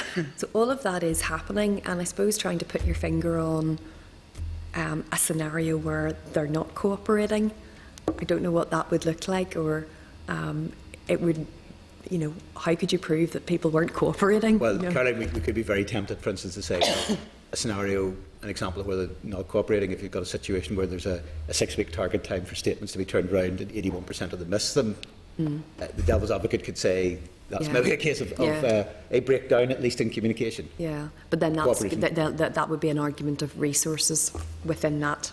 I understand that. I mean, the only issue to some extent in that is, I suppose the argument is that showing that there is proper cooperation in the sense that even in terms of flow of information, there may be an argument that may not be a question of people not fulfilling what they're supposed to do, but maybe on the basis that there's a lack of coordination and communication, which is actually saying that a 6-week time target, but if it's getting this 81%, the argument is does more need to be done to make that 6 week, or is actually saying that the 6 weeks is utterly unrealistic? Yeah, and I suppose that's where I feel, we have actually identified that statistic and actually brought it to the committee, and we are separately working with health colleagues to address that, and as I said, try and pull out, and look at what are the blockages and what ones can be fixed quickly, and if there are fundamental issues in others, whether that's in relation to diagnosis and proper assessment that just genuinely takes longer. Taking a slightly wider context, which brings in 4.2, obviously specifically Blind Children UK is a specific issue, but it maybe goes to a wider point, which is, should there be some sort of general obligation for cooperation from the Education Authority with all relevant other bodies? That's something that can be looked at way of an amendment as well? Or not? Well, I think it may be difficult to, if we talk about relevant bodies, not everybody. I mean, I'm just fairly drafting off the top of my head, so I'm not suggesting a particular form of words, but. I think in relation to the SEN framework, obviously it reflects the provision made by the statutory authorities in health and in education. And whilst there is, again, at operational level, at schools and at authority level, there is an interface between the statutory sector and the voluntary sector, it would be difficult to see how we could place how could draft a statutory duty to place an obligation on a voluntary organisation to be part of the process. I think the suggestion, to be fair in that, is I think it's not an obligation on any voluntary body; it's an obligation on the authority. Would be the issue that's been suggested. That it is, that they are required to seek help from, or at least cooperate with. Now, by definition, on it, if it's in this regard, it's not necessarily tying the two together directly on that, but at least ensuring that the Education Authority plays its part. And if you're talking about obviously the specific issue being raised by Blind Children UK, they have a very specific issues as regards children that are blind in that regard on it. And I suppose they're looking for some form of direct reassurance within the legislation that they will be cooperative work with and that sort of things now. And I think that is happening. The qualified teachers for the visually impaired have particularly met with Blind Children UK to look at procedures and improve communications. I think if we went into a situation where, yes, we're opposing a duty, whether it's on health or education, to cooperate with specific voluntary organisations, what would that look like? Would that look like us funding them in particular? Or if we're asking them to do something, will they want to be funded for that? Well, you're then into lots of different again, sort of again, tender, with respect who do you prioritise? Yes, but again, with respect to that, if it is, for the sake of argument, some form of wording which talked about a duty to cooperate with any sort of relevant organisation, or whatever way they, for instance, any bills office would draft that on that side of things. I mean, first of all, that doesn't place any obligation on the voluntary organisation. It doesn't produce any particular right or funding sort of requirement for them, or indeed an obligation on the department and that sort of thing. To some extent, I suppose maybe the argument is, if this is something that in practice we're saying is effectively happening already, well, if something is happening in practice already, what's wrong with having it as a requirement? I think one example that is in the legislation already is the current Article 14 of the 96 Order in relation to, is it under twos? Yes. If the Health and Social Services Authority consider that a particular voluntary organisation is likely to be able to give the parent advice and assistance, then the parent shall inform, or the authority shall inform the parent. Now that's more of a signposting duty. Yeah, I understand that. A different situation where there's the duty to cooperate, I'm just thinking of myself in, say, the department. So I have a duty to cooperate with the various voluntary organisations out there on a particular, say, an issue. You will have experienced the variety of views and perspectives and priorities within those organisations. I could end up in a position where, by cooperating with one or wanting to, who will want a certain end, that's not exactly what is envisaged by another. I'm just wondering in practical terms how I would balance out all the different perspectives and priorities of the various voluntary organisations and make a considered judgment in terms of what should be the way forward. And I think you're right. I think the practice is we do engage on, I would say, a weekly, if not daily basis, and engagement with various organisations. There may be some form of language which may need to be considered, at least to have some level of... I think that one, in relation to the under twos and the current Article 14, is very good, because actually it does ensure that it gives a recognition of there are voluntary organisations out there who do provide excellent advice and assistance, and it ensures that the statutory authority, the health authority, does signpost people to those, and I think that is useful, and that's probably helpful. We'll move on, sorry, in terms of the broader signposting issue, because, sorry.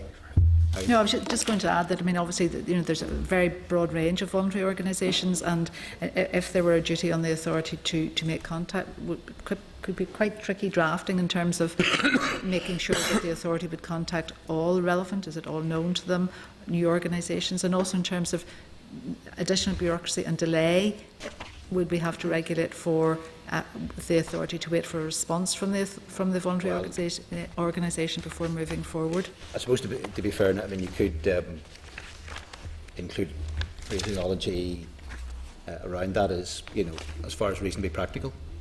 It could be sort of a way which would have some level of resonance in that regard. But I'll leave that point for the moment. I want to just, as you mentioned, the signposting, because 4.3 deals with the budget issues, which I think, to be fair, we've already covered. But there's a specific bit at 4.4 from the Southern Health and Social Care Trust, which seemed to highlight dissatisfaction or confusion amongst parents in respect of the information that needs to be gathered in support of the state meeting process. And I wonder maybe if you just deal with that issue then. Yes, I mean the clause makes a general provision that doesn't actually require the authority to seek help of the trust unnecessarily. It requires the authority to seek the help of the trust only in a case where the authority is of the view that the trust could help regarding a specific child. I think in terms of the the provision for statutory assessment contained elsewhere in the 1996 order, so in relation to the SEN regulations, that would always require the authority to seek the help of the Health and Social Services Trust in relation to any health matters of the children. We think that that's necessary, since the authority couldn't be expected to determine if any health-related needs existed in respect of a particular child who may be undergoing statutory assessment. In the case of the Health and Social Care Trust doesn't know about any relevant health-related conditions, we would expect a quick turnaround to say that, so that the statutory assessment process could move forward. But I think in terms of were parents under the impression that they had to gather a huge amount of information themselves, and I think we maybe can make that clearer in the code moving forward, that actually they don't have to do that themselves, that the duty is there on the authority to do that, and they'll not be disadvantaged. Any comments? Maybe then the final point in clause 4, which is 4.5, which again comes to the Equality Commissioner, supportive of, if you like, widening the basis in which redress could be sought. The mechanism for statements at the moment, effectively, I suppose it's restricted to the education provision on it. I suppose they're indicating, what about the situation if there's I suppose if there's an issue in relation to the health component of the SEN provision, and just maybe ask for comments in relation to that. In relation to, I mean, there currently is no right of appeal, as you say, in relation to SENDIST, in relation to the non-educational provision that's outlined in the statement. The duty in Article 14 is a qualified duty to make non-educational provision subject to the available resources. So the right of appeal to SENDIST in respect of health provision, which is outlined as non-educational provision, would be ineffective in the absence of a statutory duty. SENDIST hears appeals in relation to Part 2 of the statement, which details the child's special educational needs. Part 3, which details the provision which is considered necessary to meet the needs, and Part 4, which relates to the placement. Part 3, in respect of the special education provision, can include therapy provision if the Education Authority would consider that is required as an educational provision, and that is appealable then to the tribunal. Speech and language therapy provision, for instance, is routinely considered under Part 3 educational provision and would be appealable. But in essence, what we're saying is, without the definite duty on health to provide, it would be difficult, or it may not work to have a right of appeal to SENDIST where there is a qualified duty on health, because subject to resources. So another question is that the one maybe suggesting it may be useful also to check as well, which relates to, I suppose, right to redress or appeal. This is, I suppose, to be fair, this doesn't affect the department, so you can be relieved for the moment. At the moment, members will be aware that there's obviously the ad hoc committee on the ombudsman. Obviously, if members of the public are all aware, have particular complaints over a public decision, and that they have an opportunity to refer matters ultimately to the ombudsman once all appeals have been. Maybe useful to, if we can get from a view from the ad hoc committee on the proposed powers of the ombudsman in relation to schools. Might be useful just to obtain that information. Members are agreed. Can I just say one more thing in relation to the duty potentially to cooperate with the voluntary organisations? Yes, It just occurs to me that there are a number of existing structures, whether it's the Children and Young People Strategic Partnership, which includes a large number of voluntary organisations, as well as health and education departments and authorities.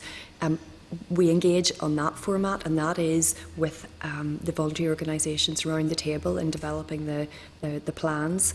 We also engage, there's the visual impairment, the Executive's visual impairment strategy, and either the steering group or the group related to that includes not only the statutory bodies but also the voluntary organisations. So I think there is a myriad of structures specific to different areas and different needs that are already in place where we have very, very direct engagement with voluntary organisations. So I do feel that there is a lot of engagement going on, and even then in the development of policy and in legislation, I mean, we're engaged as key stakeholders.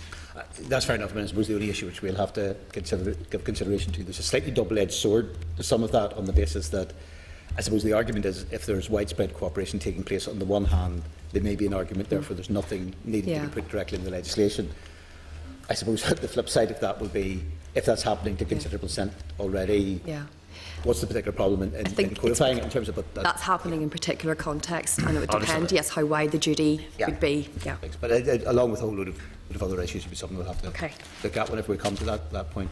Moving on to clause 5, which deals with the time limits in relation to the assessment, and this would reduce the time limit in which parents can provide information to the authority on their children's send. Now, comments 5.1 to 5.4 suggesting a number of changes to the time limits for parents to provide information. Mostly witnesses suggested longer time, greater flexibility for parents with dealing with complex cases. I just wondered then if you could respond to that. The time limit, the reduction in the parent period, that helped to contribute to the overall reduction in the time for an assessment from 26 to 20 weeks.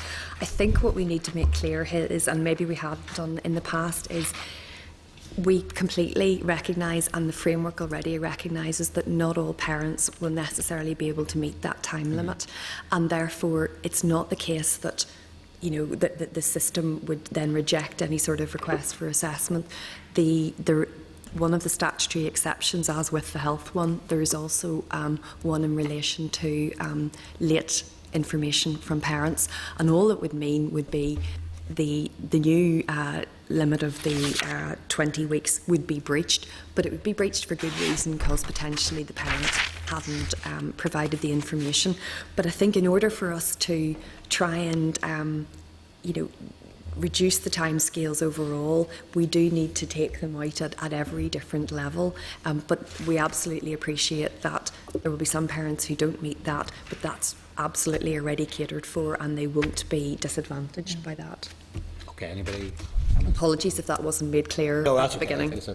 The other area, I suppose, we're then at 5.5 with clarification. Again, this is probably for clarification and amendment, is around the information from HSCTs, and again there appears to be an issue around... That's what we mentioned, yes. There's no requirement for the parent to have to produce it. Obviously the authority will seek it, so and we will clarify that more clearly in the Code of Practice and in the advice. And then finally, on this particular part of it, there's a 5.6.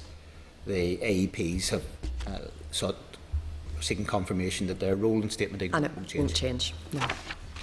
Anybody any questions on that? Okay, move on then to clause 6, and this refers to situations where it's appealed following decision not to amend a statement. Again, there's just a couple of comments here. At 6.1, there's a request for an assurance from the department in respect of provision of advice and support to potential applicants. And then at 6.2, there's a view put forward by the Human Rights Commission, who suggests the bill should be amended to guarantee that children always have the right to speak at a tribunal, which refers to their SEN provision. What this clause provides, clause 6, is that there is a right of appeal following a board's decision not to amend a statement following an annual review.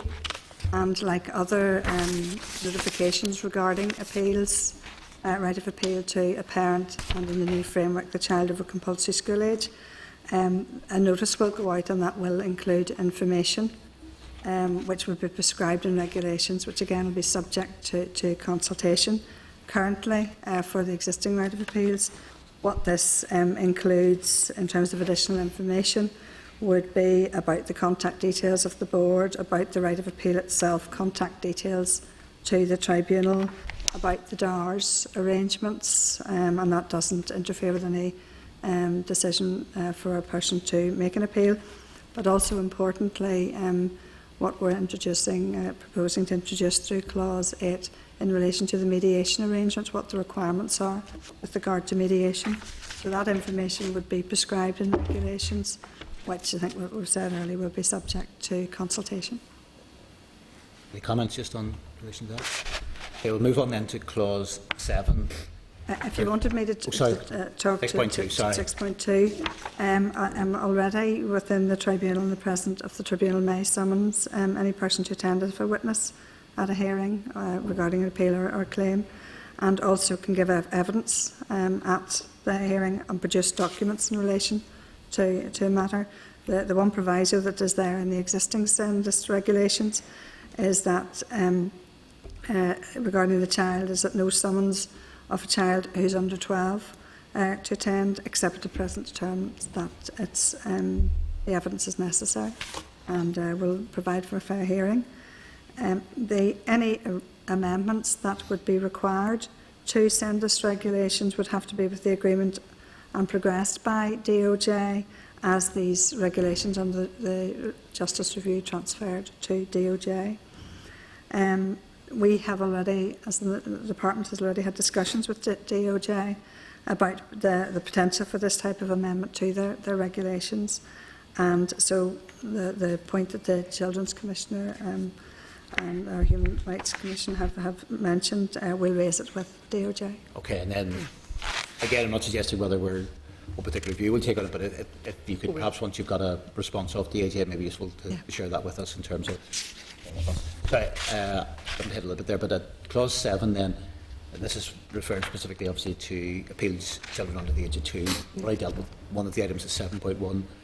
7.2 was put forward by CCMS, who called for notice to be in respect of appeals within a prescribed period. The SEND bill, as introduced, it already provides a clause under 7.2.10 to prescribe the period. Okay. Do you feel that's all right? Like, are there any questions? Anybody on that? Okay. 7.3, general comment about the admissibility of evidence from school leaders to appeals.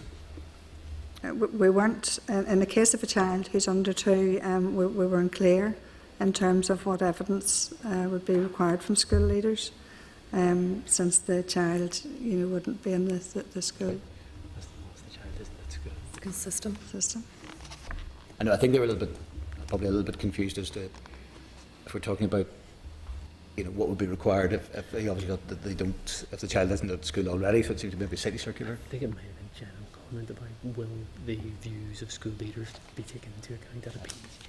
Okay, it's maybe more of a general sort of point that they were making, just in terms of the extent to which comments of school leaders will be taken into account in terms of appeal.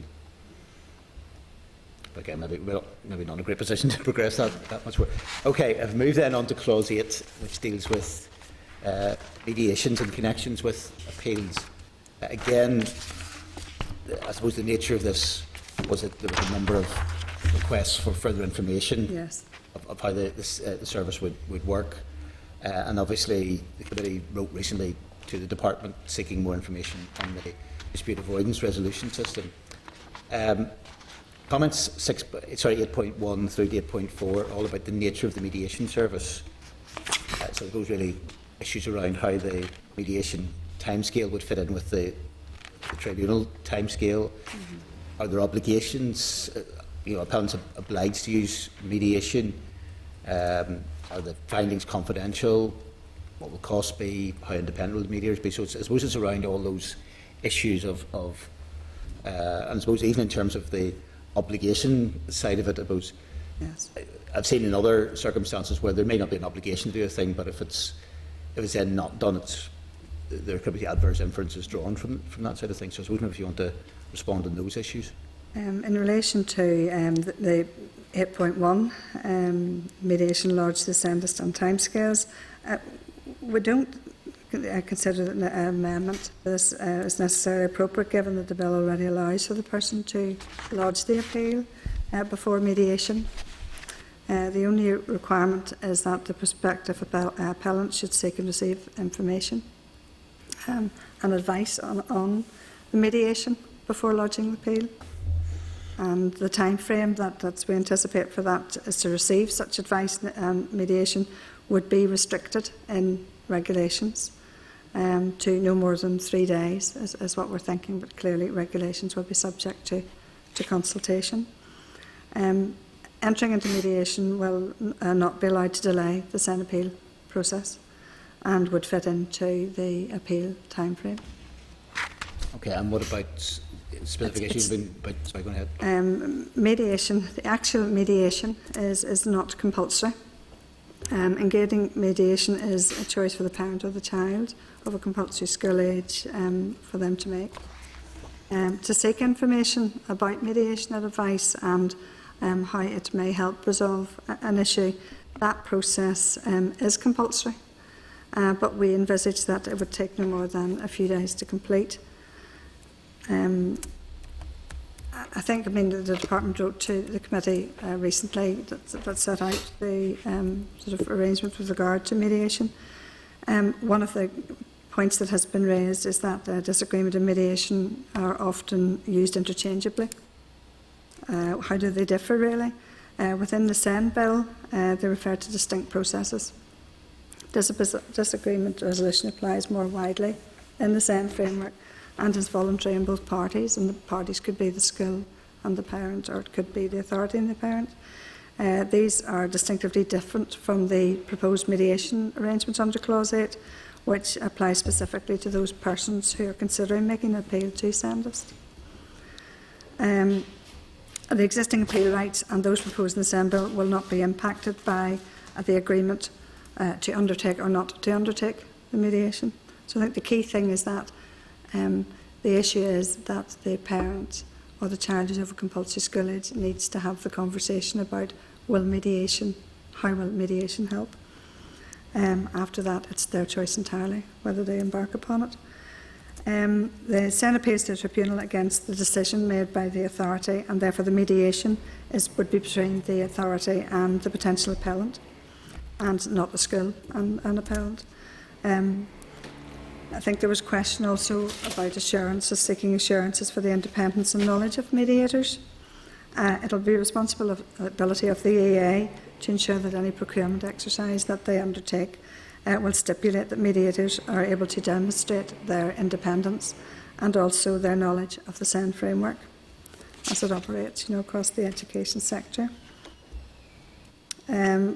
Another issue that was raised under this was provisions of guidance and advocacy support for potential appellants. Again, Clause 8(7)(e) makes provision for regulations on advocacy and other support service for persons pursuing mediation with the authority. Right. 8(3) also has a number of questions posed as well in relation to potential for amending the clause for timescales, etc. We don't necessarily consider that is an amendment that is necessary. Following the route of the Children's and Families Act 2014 in England,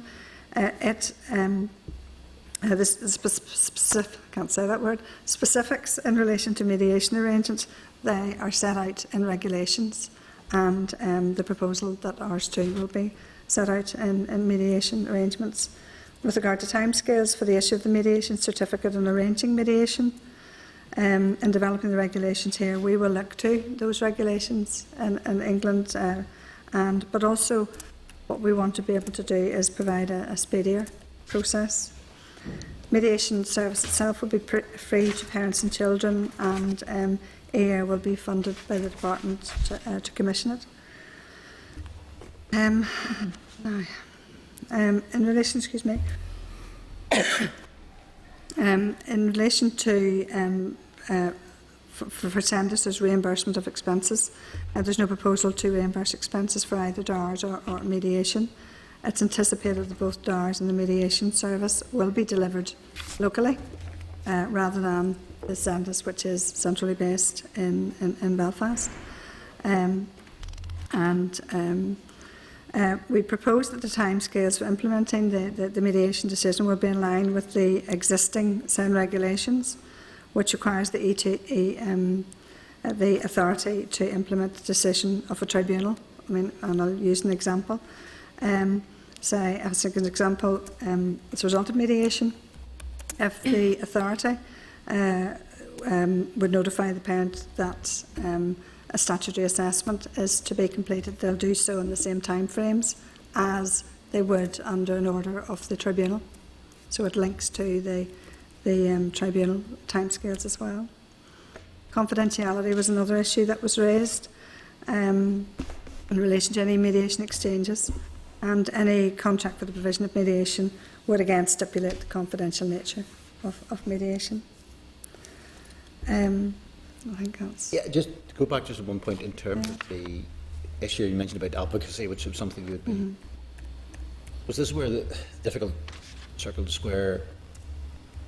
How do we ensure that there's some provision for advocacy without, on the one hand, either putting so much additional cost into the system, or ensuring a situation in which there isn't necessarily a level playing field, particularly on economic point of view for parents, that it potentially, I appreciate maybe a little bit less likely in the mediation setting, a tribunal setting, but if you mediation and you have representing the education authority, they have either in-house or they hired their lawyer to help represent them, help negotiate mediation, and you're left with either a situation where parents, for instance, under those circumstances, either at their own expense, have got to get the same level of legal representation as they would see it, and potentially, which obviously would be those who are better able to afford it could do that, or alternatively may well feel that if they're going in essentially on their own to try and argue for their child, and on the opposite side, even if it's mediation, ultimately, therefore, it's not a question of a ruling being made, that you then have the legally qualified expert on the authority side, that it's not necessarily in any discussion by way of a mediation necessarily on a level playing field. How do you square those? Yeah, I think we would need to make very clear, I mean, we don't envisage mediation to be done by lawyers, either by the authority or by the parent. So in terms of the authority engaging in mediation, or indeed the earlier DARS dispute service, that it's not to be a legally argued process. I mean, the tribunal has already become that, even though it was envisaged. So certainly on the part of the authority, this would not be a lawyered up service. Is there any, I mean, within either regulations or code of practice, I think they would put in to try and ensure that, because I'm also aware, as a sort of former lawyer myself, that there can be for lawyers quite often a certain level of mission creep at what is envisaged as being at times in particular things a very informal process that doesn't always a few years down the line evolve into that. I mean, obviously there's a difference between the lawyered support and that sort of engagement, and actually the genuine, well, not that lawyers aren't genuine, but the advocacy and support services. I'm one too, so I can say that. You know, there's a difference between the assistance for advocacy and support for somebody who really needs it, and I think the regulations will consider the provision of those advocacy and support services. But we don't want to become another layer of sort of legal argument. And obviously the skills of the mediator will be key in ensuring that they are drawing out the views of whether it's the parent or the child in that context. But there is the tribunal who is always there, and there's plenty of lawyers and etc. in that respect. But no, we envisage mediation to be a much more round the table. I appreciate you touching this, but just to clarify, if you don't mind, in terms of who will be the people who potentially will do in the mediation, how do you see that being selected, or a process, or what way? Oh, in terms of the mediators? Yeah. That'll have to be a procurement process, and I think we'll have to look very closely at what the skills would be of, who would be offering that service, and that's something we can develop with the authority and probably with stakeholders as well, in terms of who are the... Be a little bit of movement, please, because I appreciate as well one of the other issues connected is we probably envisage a certain number of for instance, a tribunal, a certain number of cases. We've obviously got the statistics in that. It will be the duty of the authority to make, it's the duty of the authority within the bill to make the arrangements for the mediation. So it would be a procurement exercise. But we are stipulating, Yes. I mean, it is an independent service, and Yes, it's just that absolutely. it's their duty to effectively procure it Yes. and pay, establish it. And we do have experience to draw on elsewhere. Yeah.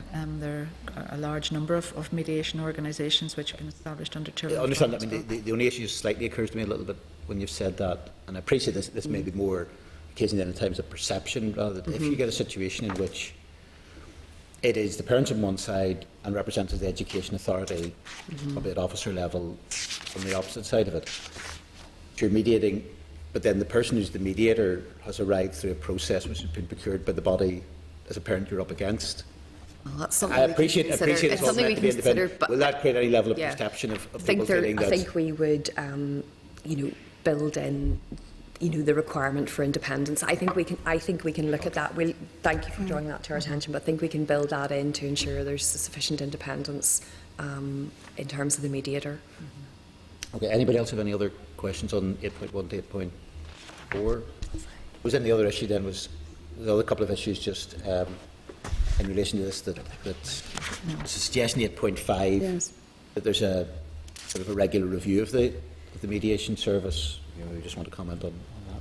And I think we would do that as a matter of good government, and also at the end of any contractual period, whenever we are funding anything and whenever we review, that would be a matter of good government, and we'd certainly envisage doing that. And obviously, and finally on the mediation bit, there's been suggestion from INTO that the bill be amended to allow mediation and appeal dissent in respect of the name and type of school statement. And I think we felt there that actually the statementing process already has quite detailed provisions and arrangements under the legislation in terms of where the parent expresses a preference for the school and the engagement. So there's already been a lot of engagement that's already detailed in the regs. So in some ways, I think if you've reached that point and you haven't come to an agreement through the already established arrangements for expressing preferences, it's not going to change in terms of mediation, and really you're going straight to tribunal on that particular aspect. There's room for mediation and negotiation on some of the other provisions. Okay. Anybody else have any other questions on mediation? Then at clause 9, clause 10, references to the rights of sent children over compulsory school age. First item then at 9.1 is really an issue of clarity. What happens if a child over compulsory school age is unhappy with their statement but wants somebody else to exercise the rights in respect of the SEND framework? Well, in relation to children who are over compulsory school age, the right will actually move to them and not remain with the parent. But obviously there'll be some children who may wish the parent to support them in exercising the right, and under clause 9.2 we would propose that regulations would make provision about this sort of assistance and support that would enable a child who's over compulsory school age Clarity to will come exercise their basically right. through regulations in that regard. Also there'll be clarity in relation to the child who would lack capacity, again through regulations. Clause 9.3 and regulatory powers there. Okay. Any other questions? On 9.2, again, sort of in terms of the comment, that's similarly then with regard to the clarity in terms of the advice that will be given by the department then. And again, clause 9 already provides for the authority's statutory information advice service to be extended to provide information advice to the child. 9.3, INTO have suggested a change at lines 34 and 36 of the page 7 of the bill to be changed from may make provision to shall make provision. Again, the wording that we've proposed would be following past convention in that regard, that the regulations would be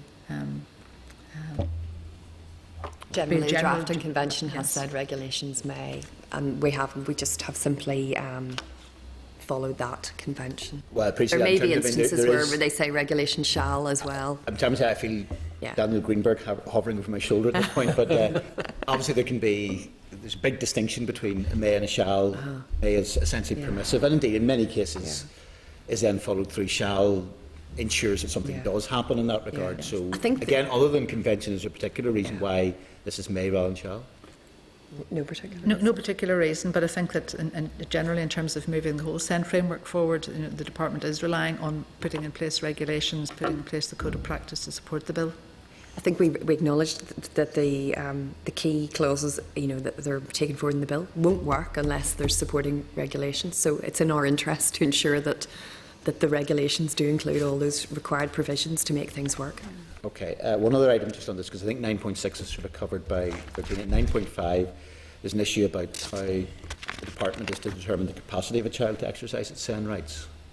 We've already said that Clause 9.3 would make provision for regulations for cases where a child may lack capacity, so we will again look to other jurisdictions, and also, for instance, to provision examples set out under UNCRC, for example, the General Comments 2009, which look at the views of the child and how you would determine criteria to use in determining whether or not the child would lack capacity. And that would be a key feature of the consultation with stakeholders as we move forward to develop the regulations. Would anticipate that there would be key elements that we'd want to consider with stakeholders, and that would be in relation to whether or not the child at a point in time would be able to understand a decision, make a decision, understand the process and the various options that are available to him. So those would be issues that we would want to tease out with stakeholders. Okay, anybody else on 9 and 10? Sean? Just the acquired brain injury people felt that, that the age needs to go beyond 19, because a child with an acquired brain injury could be operating at the age of a 16 or 17-year-old, even if they're 20. Have you any thoughts on the extension of that? The department's brief really extends to the end of the post-primary phase, and the department doesn't have any brief beyond that for provision in FEHE training and employment redress with the Department for Employment and Learning. So we don't have any manoeuvrability in relation to the extent of our wider duty in relation to children of school age. So it's just to 19? Just to 19, but we are doing other work. Of their, yeah. We are doing other work with DEL and Health and other departments in relation to transitions and the issue of what is available post-19 to young people, and those young people who may go into FE, others may go into HE, but training. So we're doing other work on that, but in terms of our remit, it's till the end of the 19. Thank you. Thanks, Chair. Right, I think that covers clauses 9 and 10. Move on to clause 11, which deals with the pilot scheme, and also 12 as well. And Children's Law Centre suggested the pilot be extended to cover children over compulsory school age as an alternative means for them to exercise their rights. Again, do you have any comments just related to that? For the child who's over compulsory school age, they're being given rights within the SEN bill in their own right. So the pilot itself, as introduced, is in relation to the cover where there aren't rights already. They're actually just given. For then the child who's under the upper limit of compulsory school age, the pilot scheme itself will be developed in due course with stakeholders, including children and others. So I think that covers that. In relation to 11.2, the suggestion about removing clauses 11 and 12 with regard to the pilot.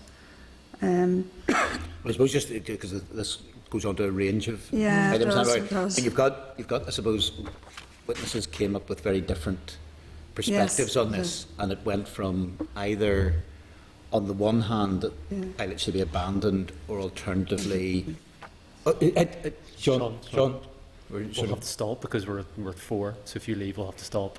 Sorry. What I would suggest, folks, is I appreciate this will probably be a little bit longer than that, but left. unless there's somebody else comes in on that, but we'll tie you to your chair this is. But I would suggest as well. I mean, obviously we've got a few more clauses to go through. Once we're through that, I'm going to suggest a slight short comfort break after this particular bit anyway. But we'll try and go through this. But if I suppose particularly as both their jackets are there, if either Nelson or Sandra comes in, you may be released, but we'd have to stop the meeting if anybody else goes. Sorry, what I was going to say is obviously it varies between the situation where either the suggestion of abandonment or alternatively in much sort of tighter timeframes with more obligations on it, and there did seem to be, I suppose, whereas some extent that what was there in terms of the provision was a certain level of halfway house between those two positions in that regard. I suppose broadly speaking, probably a perception that a lot of witnesses didn't seem overly keen on what the mix that had been put in place. So maybe just if you can. Well, I think, we are committed to running a pilot. We do feel, though, that there needs to be a pilot in order to test how the rights would operate. In terms of the timescales, we obviously, our first priority for the moment is trying to get the new framework in place, get the code drafted and the regs, and get the training out to schools and ensure that that is operating. So we would want to do that first before turning our attention to developing the pilot. But the benefit also of just not doing it straight away is that we want to take into account the lessons learned from the pilot that's going to be arranged in England, and that hasn't commenced yet. Also, although there has been one operating in Wales, I think it only led to one appeal in relation to a disability claim. There's not a lot of great examples out there at the moment. So we would want to build up some evidence from what's happening in England and elsewhere, and look at how we might operate it, and also engage with parents and children. But having done that, in terms of the 10 years timescale, that's to give us the opportunity to do that, but also to allow the pilot to run for at least 2 years, because if you're not envisaging a high number of cases, you need to give it a certain opportunity to get a few cases through the system to ensure that it's operating appropriately and get the lessons learned. So that's where we are. I mean, we are committed to doing it, and indeed we have taken the further for having run the pilot to actually then go straight into making it operational and an actual right of appeal, rather than maybe then a further delay of coming back to the Assembly to take a separate power. And we felt therefore that gave us the ability, the power to do the pilot. Let's see how it goes, and then straight into, if it's appropriate, depending on the results, the actual right of appeal. But we are obviously, working in the context where we're also trying to get this new framework up and running, and with an eye on England and seeing how they're doing on their pilot. Appreciate it doesn't please everybody, no, I understand so that. we've had to try and be as proactive. And 10 years seems quite a long time for it to get off the ground. I think that's just when you think in terms of actually developing arrangements, which will be quite challenging, and then getting them up and running them for a couple of years, and then finalising what the time to evaluate those arrangements, and actually confirming what your final arrangements will be. One other comment, I suppose, directly that was made at this at 11.6, which is a comment by Nikki, made reference to maturity and capacity to understand proceedings. I think it made a suggestion that be restricted to minimum 11-year-old or an age where the child demonstrates a capacity to understand. The children need to have capacity at age 11. Yeah. We haven't proposed any age restriction on the pilot, so it is really, it's any child who has the capacity to understand, and obviously we'll need to support that with. I can say as well again. Not quite sure. It seems a little bit odd to say there should be an age of 11, but then simply say. But it should also be then on the basis of what the ability of child to understand. That seems to slightly it's more restrictive, possibly. We've also looked to UNC and CRC general comments in that regard, where they don't tend to impose a restriction on the age of the child. Yeah. Right, there's no other comments then. I think then that's 11 and 12. Clause 13 is reference to definitions of a child. And I suppose a couple of bits just of relatively short points here, but Nikki and others have suggested sought assurances in respect of supported educational transitions for SEND children. There already is provision, Regulation 99 of the existing 2005 regulations, which makes extensive provision for the preparation of a transition plan as part of the first and subsequent reviews of a young person's statement after the age of 14. So there's already well embedded statutory provision. The Education Authority is supported in this regard by Education Transitions Coordinators, and their role extends to collaborative working between Education, Health, also Department for Employment, Learning, Careers Service, FE colleges and other providers. So there already is an extensive transition planning process. Okay. The Department is continuing to work with the Authority, DHSS, PSDEL, in relation to improving transition planning, and that work will include consideration of any changes required to the current code in relation to strengthening that process. The September 14 ETI survey report on transition arrangements from special schools and mainstream schools, including learning support centres, to post-school provision, found that the transition programme has improved and examples of effective collaborative working exist. And again, in moving forward with the code of practice, we would hope to include case studies in terms of good transitions arrangements.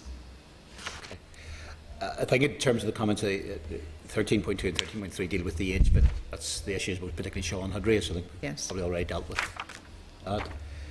Pleased to hear there's no comments at all on clause 14. I don't know if that would be. Congratulate everyone, the department drafted clause 14. Clause 15 deals with the commencement and regulation making powers, and I suppose 15.1 refers to a high level of discretion in relation to the commencement and regulation powers. I wonder if you want to comment on that. Well, I think really what we want to do is ensure that the bill commences, or the Act would come into operation, and that the regulations would come into force in the Code of Practice all as a single package, and therefore that's why we felt the need to take the commencement powers to ensure that that happens. There's a couple of other issues just in relation to this 15.2. The Human Rights Commission makes recommendation that the secondary legislation be by way of affirmative resolution, all of it, and also it's an issue I suspect that the committee may also be coming back to, which is the what level of scrutiny or control there is over the Code of Practice, and there's also a suggestion from the Human Rights Commission that the Code of Practice be made subject to affirmative resolution as well. So I'll ask you just to comment on those issues. Well, again, obviously the negative resolution proposal has sort of really just followed on from the previous. I'm not sure in terms of scrutiny what difference between negative and affirmative would make, particularly for the Assembly, but we'll be guided in what the Assembly's preference. But intention in terms of the indicate obviously you're following probably normal process in that regard. Yeah. Would the intention be in terms of where you are in terms of the secondary legislation that the current intention is some would be affirmative and some would be negative? I think it's all, at the moment the powers are all negative. They're all negative. The exception of the pilot. Oh, except the pilot. Sorry, the pilot. The pilot is affirmative. But I mean, obviously we'll be engaging, I suppose the balance in terms of a negative resolution procedure, both for the regs and the code, is our commitment to extensive consultation. I understand and the and maybe, constitution. and I appreciate, I think, because it's one of those things that from a non-legislator's point of view, it quite very rarely actually understood that the distinction between the two is actually relatively minimal in that regard. I suppose the only issues as things move on, it maybe make some sense in looking at perhaps even some of the some issues being affirmative. What about then the Code of Practice in terms of resolution? Again, that is subject to the consultation. It's currently subject to negative resolution. Is it? There is no. I think that's there is no process. I'm sorry. I think it's that just would a be statutory code. Yeah. It would be very major.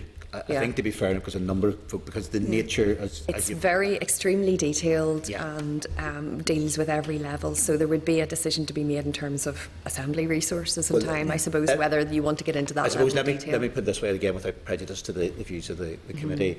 I suspect the committee will want to send, maybe just worthwhile sending a message back in relation to this. That obviously we've seen the nature of this is that there's some concern over the fact that and I appreciate we're working with the department on this, that in the broader level on it you have legislation which by its nature, I think, to be fair, irrespective of what provisions are put in, by its nature will have to be very heavily dependent upon the secondary nature of this.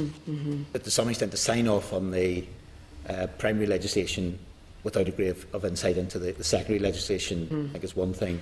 But also I think there's been a lot of groups have made the point that they see at times a lot of the detail, and particularly I suppose for those who are at the coalface in terms of their children potentially being affected otherwise, will say, well actually the crucial bit is what is in the Code of Practice.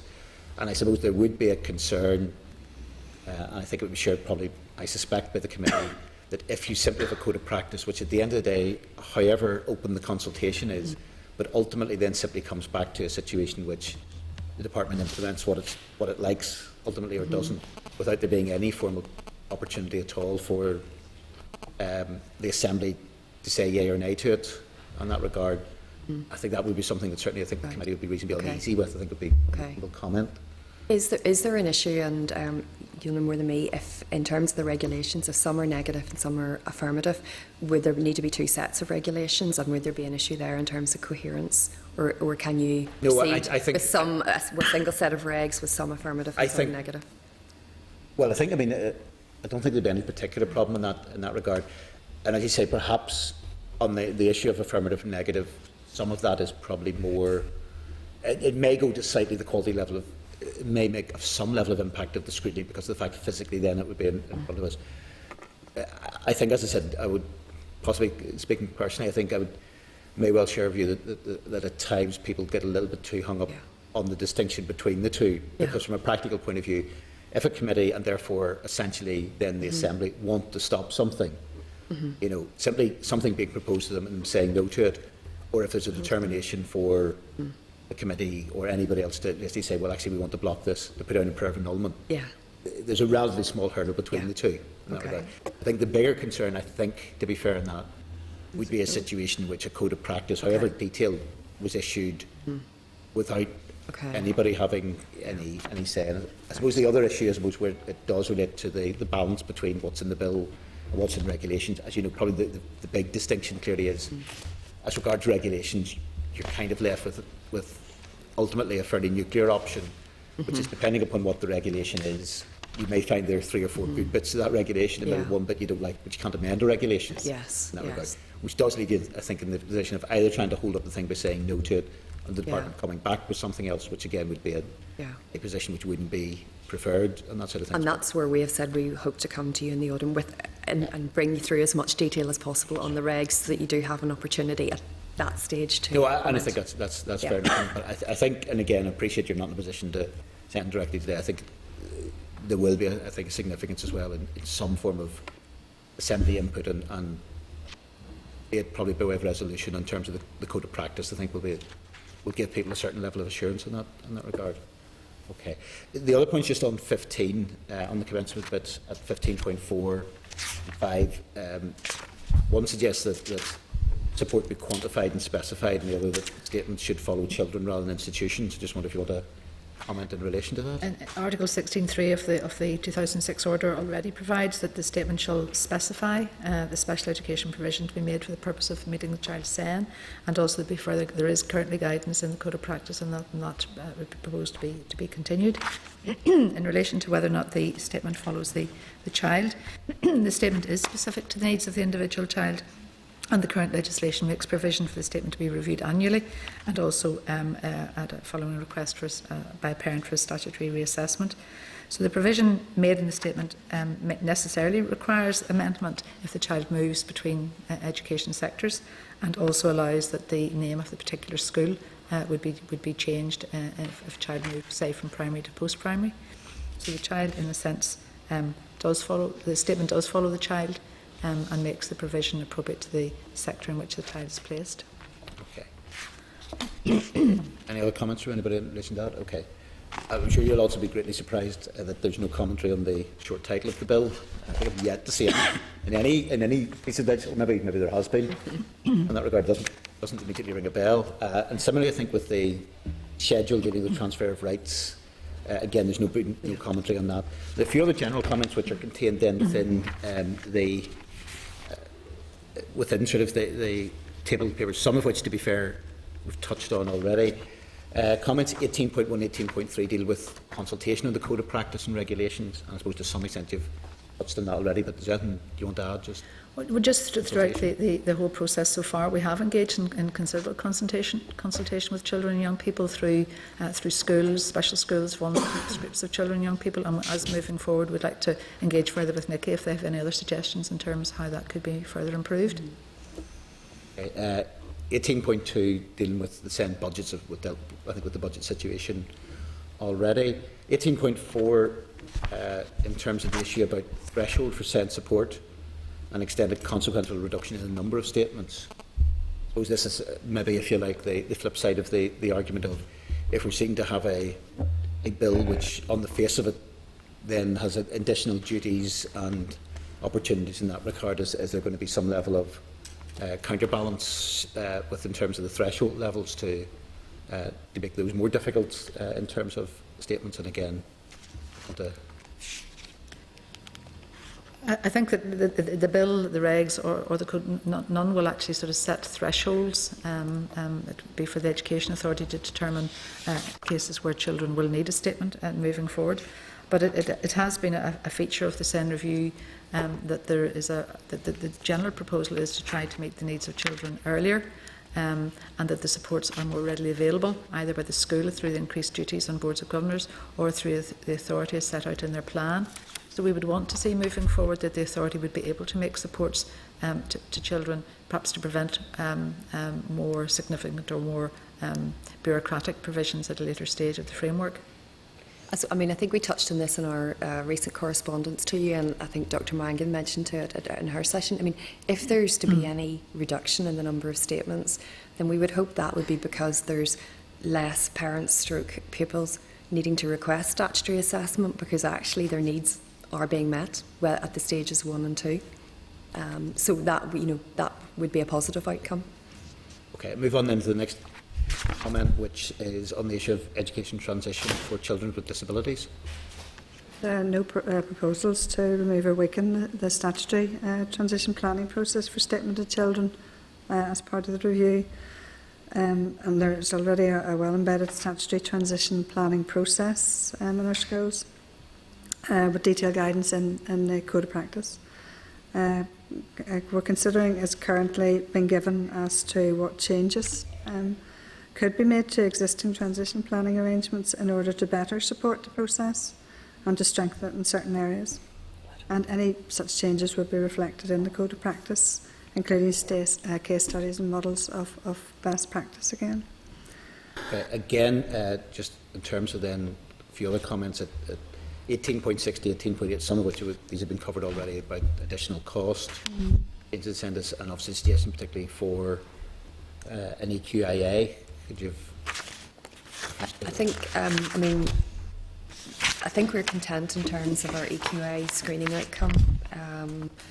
We feel that we have addressed that appropriately, and I think we've engaged with CLC on this issue and explained to them directly what our thinking was in terms of the screening decision.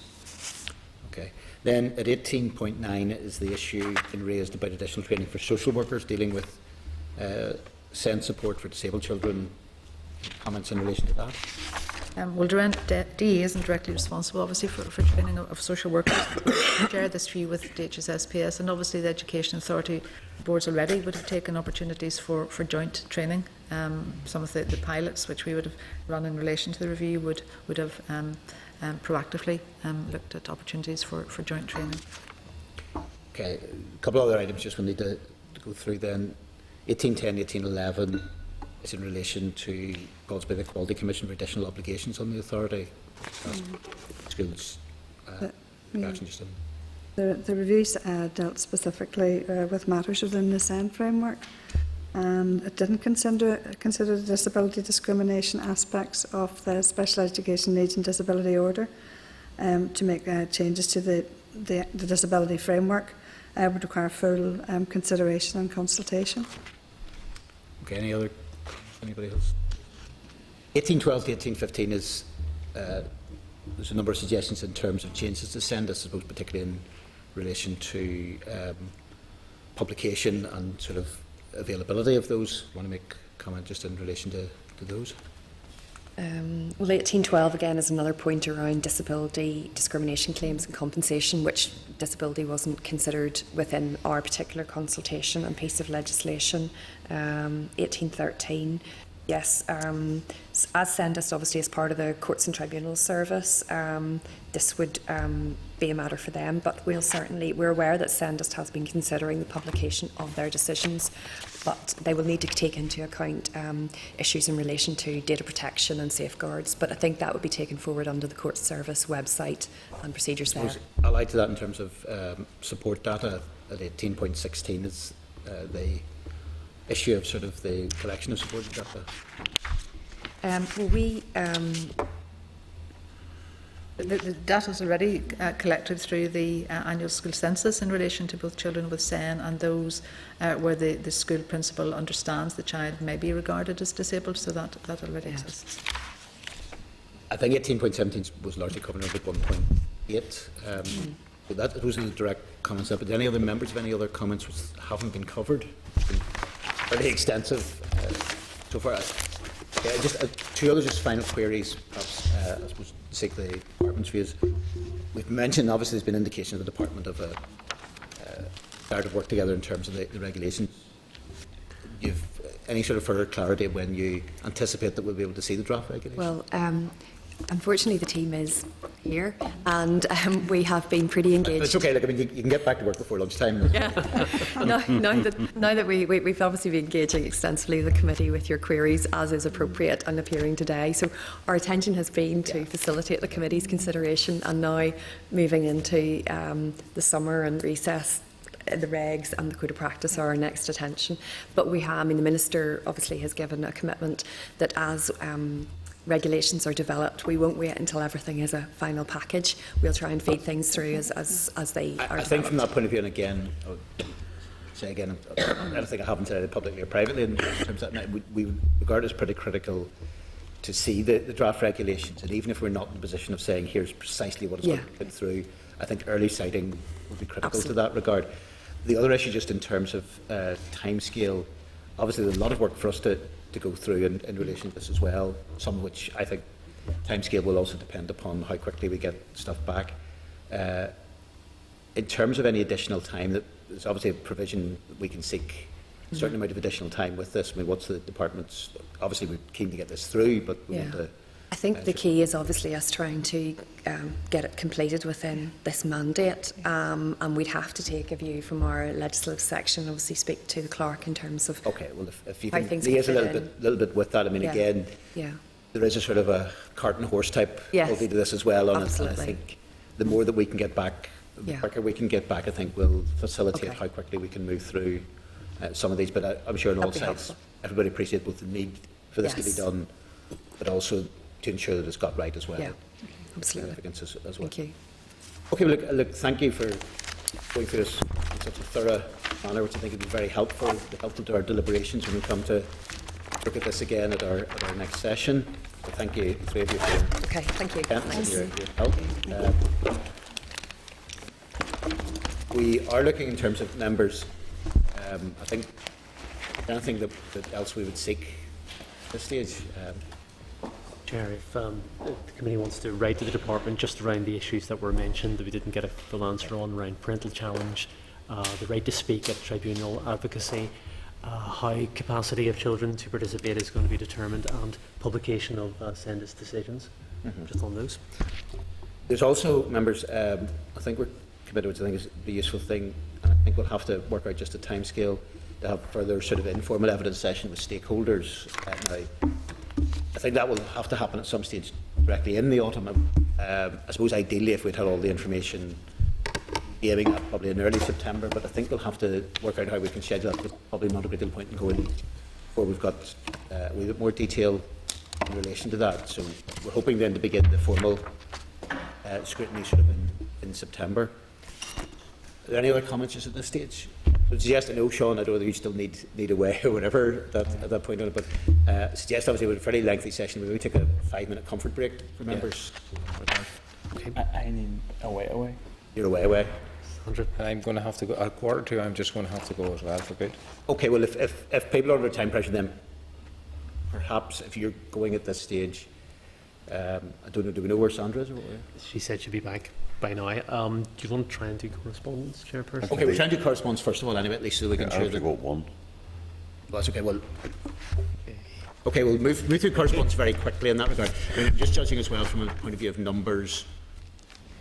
Depending on, we can obviously carry on with any evidence while there's 4, but if we fall below that, we'd have to close it. In terms of correspondence, there will be certain items need to. For our members to correspondence at pages 386 to 489, 8 items and 600 tabled correspondence. I'll just refer to a few items very quickly then. 9.4, they call the action plan, which is page 437. This correspondence from the Education Authority. There are a few issues which just came up within that, I think, which I suppose more, to be honest, we're really seeking further clarification on. If we can just get an update on the lack attached project, the Extended Schools Annual Report and the Young Carers Safeguarding Pilot, if members are happy with that to get that further information. Also in the main papers then, the Marshall report on child sexual exploitation. And again, this refers to correspondence on the implementation of the Marshall report. And it may be useful to seek further information on the coverage of because it may be a little bit of concern that the NSPCC Preventative Education Programme is a very good programme, but it's maybe a little bit scattered in terms of where it's done, possibly may or may not be. But if we can get further information on the coverage of that and the clarification of non-specification of CSE, it's been indicated that that can't be something which is in the curriculum. Maybe we'll get a bit more information on that.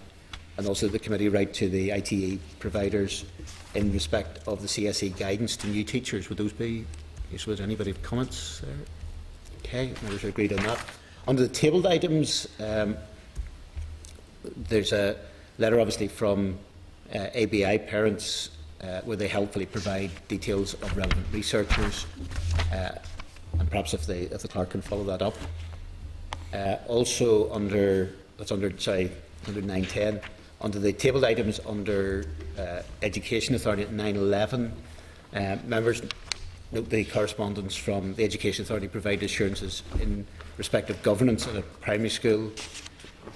Yes, maybe defer actions pending the final response from Department of Education, obviously sensitivities around this in relation to the Board of Governors. Members agreed with that? Okay. 912, tabled items on capital update. Members want to note the June update on the DE's capital programme, including information in the school enhancement programme. Similarly, there's going to be consultation on the home to school transport review. And again, there's correspondence in relation to that. I suppose that will be an issue once we see how that consultation pans out. Maybe one I suspect we'll be coming back to. And at 9:14, there's correspondence with the inviting the chair to informally meet with departmental heads. I'm happy to meet with them. I'm happy to liaise by the clerk on a suitable date as regards that. And finally, of the items I've got at 9:15, there's correspondence from the department in relation to queries from parents out loud, in respect of the school starting age and school transfers. I would suggest perhaps that the committee forwards that response to parents out loud. Members agreed on that? Okay. Does anybody else have anything they want to raise under correspondence? I suppose, Chair, it's just only one's 9.2, the world around us in STEM. And when you read that letter, really the department's a very half-hearted approach to the development of science in the primary schools. I mentioned Sentinels and their engagement with schools, but Sentinels do great work, but it might be only a one-day engagement in no, I think, Sean, that's certainly fair enough point. One of the things we may want to look at, we'll be coming back, we'll never say, well, I suppose formally we need to endorse the forward work programme. One of the things as part of that is that we would have a session on the 2nd of September looking at strategic planning, and that would be sort of internal in that regard. We may want to look as part of that as clearly our main drivers in terms of priorities will be issues around the legislation as we move ahead into the autumn, but there may be the opportunity to look at other issues in terms of position papers, and it may well be without prejudice to that meeting that looking at, for instance, STEM in schools, maybe something we want to follow up in September by way of a position paper. But there's certainly, I think, something we need just to not just get the presentation and leave there. I think it's something we do need to see if we can tie down a bit more in that regard. Okay. Thank you. Any other reference to correspondence? Move on briefly just to the forward work programme, which just indicates that we're off for the summer. Apart from various meetings the chair has to do. But in relation to that, I suppose there's a couple of items just in connection with that. The first meeting then will be on the 2nd of September. Members are agreeing that, but also I suppose the other element of that, there will be, I suppose that would be in terms of the endorsement of the forward work programme. I suppose if there's any emergency correspondence, normally the Chair and Vice Chair will deal with that, don't they? Indeed, Chair. Yes. But I suspect it'll be unlikely to be too much. Members are happy to endorse that. Yeah. Well, maybe in light of the time pressures then just carry on. Hopefully we'll be able to retain enough people to carry on to conclusion with the elected home. Just any AOB. Any AOB? Anybody else? No, then if we bring in then our representatives from the... Want to start a comfort break? Or? No, I think, well, in light of the fact, to be honest on it, because we're probably tight tight for time with people on it, we'll maybe just soldier on in that regard. And I'll have to seek comfort at the comfort may come. We may. May come in an involuntary fashion whenever we have to end the meeting at some stage. But Right. Good afternoon. Right there. good afternoon. Like what members refer to members at page 318, and in relation to now, welcome sort of Claire Mangan, Carol Johnson, Pat Ward, and Nicola Topping, who come from the various regions of the Education Authority. In relation to this, I suspect we're relatively tight in terms of time and quorum.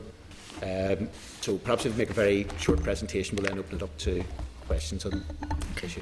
And it may be just depending on timing and depending on when members need to leave, we may reach a point where we've got so far and may at some point then have to come back to this at a later stage, and that way we'll have to play that a little bit by ear.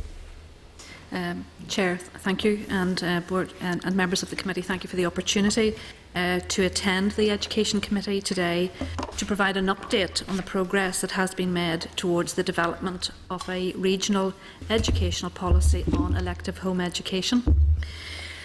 I am aware that you are pressed for time, so in that regard I will condense some of the key points that we would like to make this afternoon in relation to this particular matter.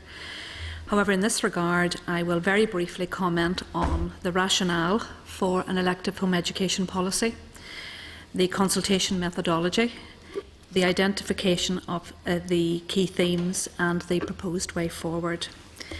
Members, in the first instance, I would like to revisit the rationale for this draft policy. During 2013, officers involved in providing support to families involved in elective home education across the legacy, education and library boards were tasked with devising a policy on elective home education. The rationale for the draft policy was to bring consistency of approach and practice in relation to meeting the needs of children who were accessing home education who were known to the legacy boards. The main body of work was progressed through a 5-board elective home education working group. The legacy education and library boards recognised the right of parents to make provision for the education of their child through elective home education. Indeed, legislation placed a duty on the legacy education and library boards and now the recently established Education Authority to ensure that every child who is known to the authority, who is of compulsory school age, has access to a suitable education, including those children who are educated at home. In this regard, it is important to emphasise at the outset that the draft policy only applies to a subset of children who are educated at home. The draft policy does not apply to those families who are not registered with the legacy boards and now the Education Authority, as they have never attended any educational institution or have been registered with any school and therefore are not subject to the deregistration process. A legislative change would be required for this draft policy to apply to all children who are home educated in Northern Ireland.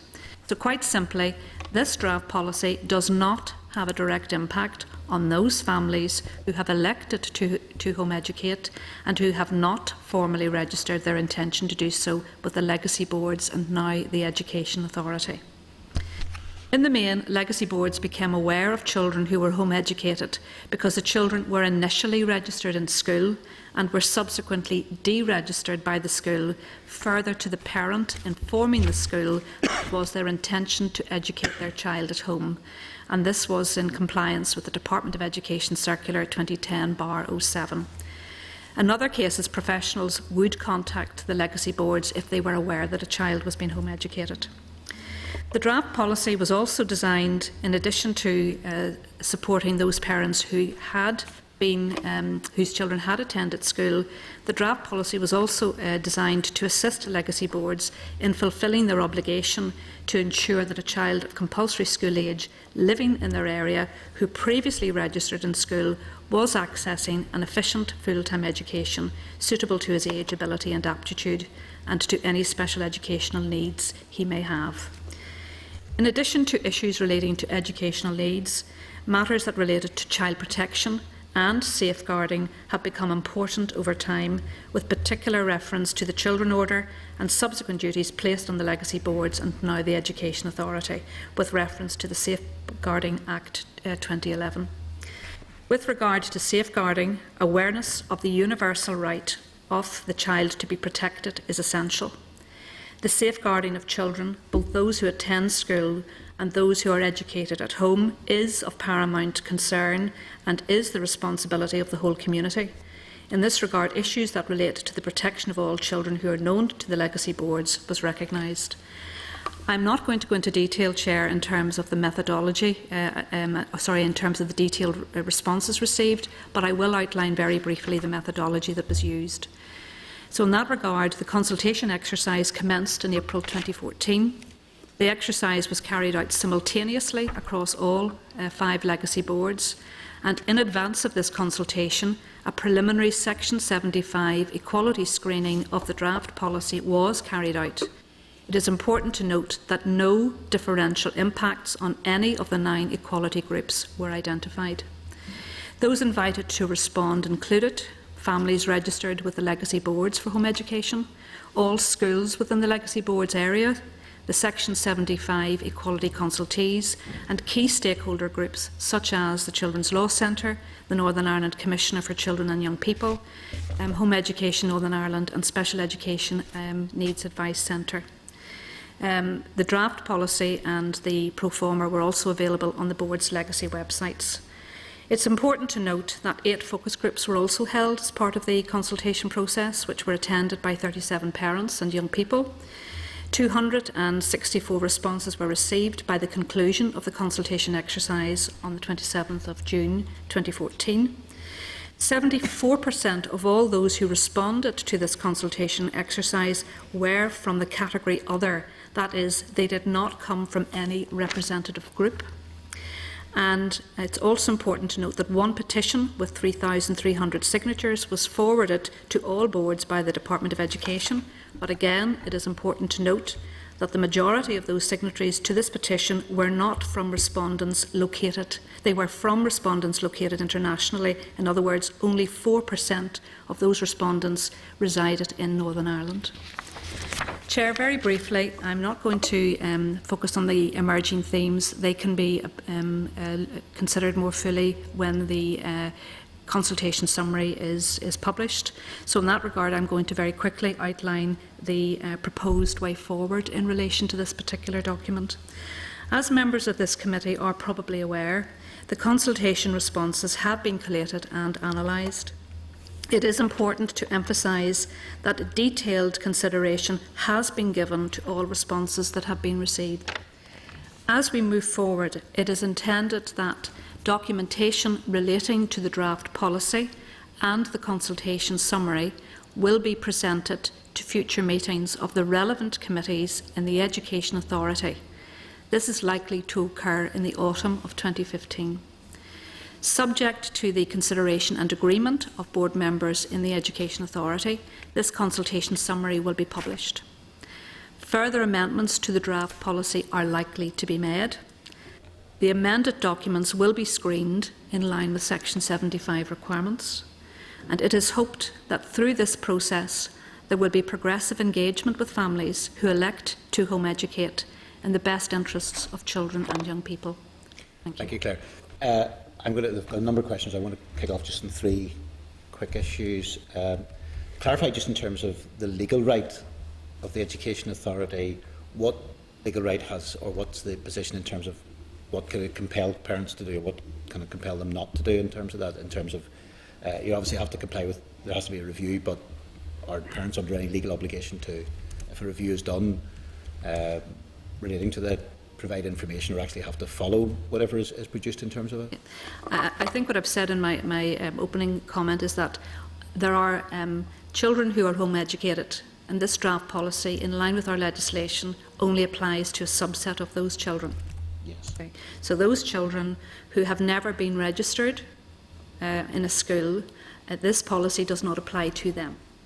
Okay. Those who are unregistered, is there so those who have never been registered. No, I understand that. Sorry, I hadn't finished the question. What I was going to say was, For those who are unregistered and have never been registered, Yes. is there a separate policy applies to them, or what's the position just as regards that? 'Cause Those who have never been registered, we cannot draft a policy in relation to them because currently the legislation that exists in Northern Ireland does not apply to that group. Okay, so the only children and young people that are affected at this stage by the draft policy that has been presented are those children who were originally registered in a school for whom the parents have now decided to home educate. So it's the deregistered group for whom this policy applies. So in that regard, these are children that would be known to us whose parents have, for one reason or another, chosen to educate them at home. They're the subgroup for which this document applies, and for which the legal duty in terms of establishing the appropriateness or otherwise of the curriculum and issues pertaining to safeguarding apply. Yeah, I have to say it does strike me as a slightly unusual construct, but I'll leave that possibly for the moment. Others may want to pick up on that. In relation to producing a policy, this is an issue which at various levels appears elsewhere. It's outside of Northern Ireland. I mean, to some extent, I just wonder, and I'm sure there's very good processes that you put in place in terms of reaching a conclusion. To some extent, is there a bit of reinventing of the wheel here? Because I've spoken to a lot of people who would suggest that, for instance, the Lancashire model, which applies, is one that has worked reasonably well, and to some extent, while not denying the opportunity of the Education Authority to go through a range of process, is the Lancashire model not very close to what the solution should be in connection with this?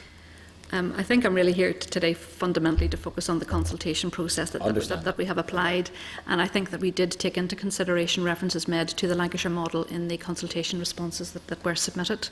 At the end of the day, the parameters that apply in Northern Ireland have to be aligned to the legislation in Northern Ireland. So in that regard, as we move forward with any revisions to the policy, we will obviously look closely at any other policies. Let's just say, I appreciate that this is more of a comment, so therefore I'm not expecting to answer probably inappropriate if you answer. I mean, sometimes in this country perhaps we over-engineer solutions to the extent of here is a solution, but rather than going to a solution we have a long process before we possibly reach the same conclusion, but that may be more of a comment, nothing else. But I appreciate, so I'll not ask you to comment, but our other members all have. Nelson, I think you were first then. Yeah. So just in the papers in front of us there, it says the Department have previously advised around 250 children are homeschooled, but that this figure is an underestimate. What's the ballpark figure currently? Well, the answer to that is really we don't know, because Are we in Rumsfeld territory of the no, I think known unknowns of the unknown unknowns? I'm not expecting it to get into significantly large numbers, but might be 350 or something. It could be, but I can only comment. I can't comment on a precise number. Sure. All I can say is we know those who were previously registered who are now home educated. We do not know the number of children who have never been registered in school in Northern Ireland. And the number who have been unregistered is? At the time of this consultation, I think it was 227. 227. So, and you've no information at all about those who've never been registered, so therefore you've no idea what the total number is. So if those who are homeschooled, the impression at the moment would be that the majority of them are children who have been registered and then deregistered. Well, I can't say if it's the majority. All I can say is the ones that we know about then are the 227 who have been registered. I would then, in that case, it would put us up well beyond 500 if you. I've no idea. Okay, right. Okay, that's fine. Okay, Sean. Thanks. You're very welcome. Thank you. Who assesses the quality of education in the home? At this point in time, what we were trying to do was to bring consistency to how that would be managed, because in the past the legacy boards had adopted different approaches in relation to assessing the curriculum that was made available to the child in the home. In some legacy boards that would have been supported through curriculum-based staff, and in other instances education welfare officers would have been in contact with families. So what we were trying to do through this particular draft policy was to bring increased coherence to the nature of the curriculum visit, if you like, to get some sense in terms of what the curriculum offer was to the child, because the child also has a right to access appropriate education and to ensure that the curriculum that's offered is pitched and paced at their level of development. But Claire, just sorry to interrupt a wee second here, but so I'm clear in my own mind, though, if you've done the visit, you've done the assessment of the curriculum content that the child is going. If we take maybe at one end of the scale, your review says this is totally inadequate for what's been provided from the child. Yeah. You don't have any powers to intervene at that? What are the powers? I think at that stage it would be to provide advice and support to the parents, because you can give if you like advice, but you can't compel anything. That's right. And in fact, what we would be trying to do is to indicate, and some parents who have children who are home educated actually have sought advice. In fact, what has emerged through the consultation process is that some parents are saying that they would welcome more advice online in terms of the curriculum support and other forms of good access in relation to the educational needs of their children. Would you not see ETI having a key role to play there? Because with all due respect, an EWO can assess maybe the pastoral arrangements and so on with the home, but they can't measure the quality of education that's taking place there. That is why through this process we didn't want it to be an education welfare officer commenting on curriculum, because that is not their area of professional expertise. We wanted to ensure that we had officers within the legacy boards and now the Education Authority that had the professional skills to be able to support the parent, both in terms of looking at the educational element of it. In terms of ETI, I think it's important to emphasise this is not an inspection. We are not inspecting homes. We are simply endeavouring to work with parents to increase the probability that the educational experience that the child accesses in that situation is reasonable and appropriate. So in that regard, I think whilst references have been made to inspection, it's not within the context of an ETI visit. It's very much within the context of a discussion pertaining to what is known about the child's age, aptitude and ability, and how the curriculum that has been offered provides a programme of study that is interesting and challenging for the young person. And do we have people in the board at the minute who can do that? Yes, we do. Right. In line with the Badman review, is there any where they talk about a 2-week written note to the parents before the visit, let's say, would take place? Is that the proposals within this? Okay. I'm going to ask maybe my colleague Nicola to assist with that question. At present, when officers visit homes, they do so with consent and would seek permission in advance to visit, either by letter or perhaps a telephone call. I suppose in terms of moving forward, we may formalise that more to definitely being a letter or whatever, but they certainly do at this point seek consent to visit in advance and a mutually convenient time. Thank you. And my last point is about the support from the Education Authority. Say, for example, the child's been home educated, but in the local school there was, say, they wanted to attend, say, GCSE French, let's say, one of it. Could the board, the Education Authority, facilitate or help in some way in providing that support? Well, obviously the child would need to be enrolled in school to access that support through school. But I think it's one of the issues that's come out through the consultation responses themselves, that some parents have said that they would like more curriculum support.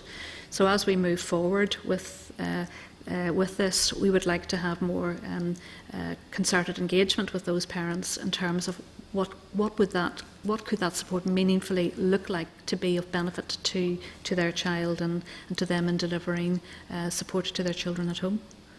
And then just to clarify for me, the parents who have decided that they're going to educate their children at home and they've never been in the education system, this is no absolutely not, no applicability. Thanks. Thank you. Okay. I'm just wondering, but again, I'll bring in Jonathan as the final speaker. I mean, it does strike me we're obviously going to reach a final position at some stage. That we're left with quite an odd halfway house, which, you know, that to some extent should not either be completely voluntary on the basis of really, you know, it's basically there where the parents want it in terms of that assessment, or I suppose you take it. The other argument is to take it to an ultra compulsory level. It just seems very odd that we potentially seem to be in a subset of cases have a situation where effectively you've got a compulsory assessment, to which then could be completely ignored. Now, if the parent doesn't really want to have that sort of interference on that side of it. Well, they're getting the interference at one level and then can ignore it. It seems to be quite an odd mix, to be honest, which to my mind It is odd. doesn't seem to make an enormous amount of sense, to be honest on it. But maybe whenever the Rolls Royce will come out the far end of the process. Well, I think we are constrained by the legislative framework. Yeah. So therefore, the draft policy that has been presented is in line with the existing legislative framework. If the legislative framework was adjusted, then the issues pertaining to dealing with only a subset of home education would be but there's I feel like two layers of this. There's the fact of the differentiation between those who've been registered and the unregistered. That's right. But there also seems to be this quite odd situation that a parent who's been registered may not want really an assessment done at all, but it's effectively they'll get an assessment, but are then it seems to be that almost you go one of two directions. You either have there's a situation where the assessment is done on a voluntary basis at the request of the parent or the willingness of the parent, and then they can take that and make that entirely a voluntary process, or alternatively make it in some way a lot more compulsory in terms of the outcome on it, because it seems to have a compulsory process which is then no compulsory outcome. Seems to be falling between two stools in a slightly odd fashion. I'd like to make 2 points, Chair. Firstly, whilst reference has been made to the term assessment, it is not assessment as I might know it within the context of psychometric assessment. No, I'm not suggesting it is, but it is an engagement with the family and with the child in terms of the curriculum that is offered. Which is established through a visit and that is arranged. At the end of the day, that does not mean that issues cannot be raised, and indeed we have had issues in the past around safeguarding issues that have been dealt with. So whilst there is maybe limited leverage, there is some that can be and has been applied in particular cases. Okay, Jonathan? You're sort of touching on some of the issues. I just can't get my head around this. You're telling this committee there are unregistered children out there which you know nothing about? Yes. And you haven't even a clue what the figure might even be? I wouldn't. I mean, I can only speculate, but I'm not going to give a figure because I have no means to do so. I'm not asking you to give me a figure. I'm just astonished that we have this. Yes. Because something strikes me about this country. It's coming down with bureaucracy. You have to register births. You have to register everything. So you know how many children approximately are in the country and where they live and all the rest of it. But you're telling me that we have no idea whether they're in our educational system or they're not. That's correct. That's the situation as we sit. That's correct.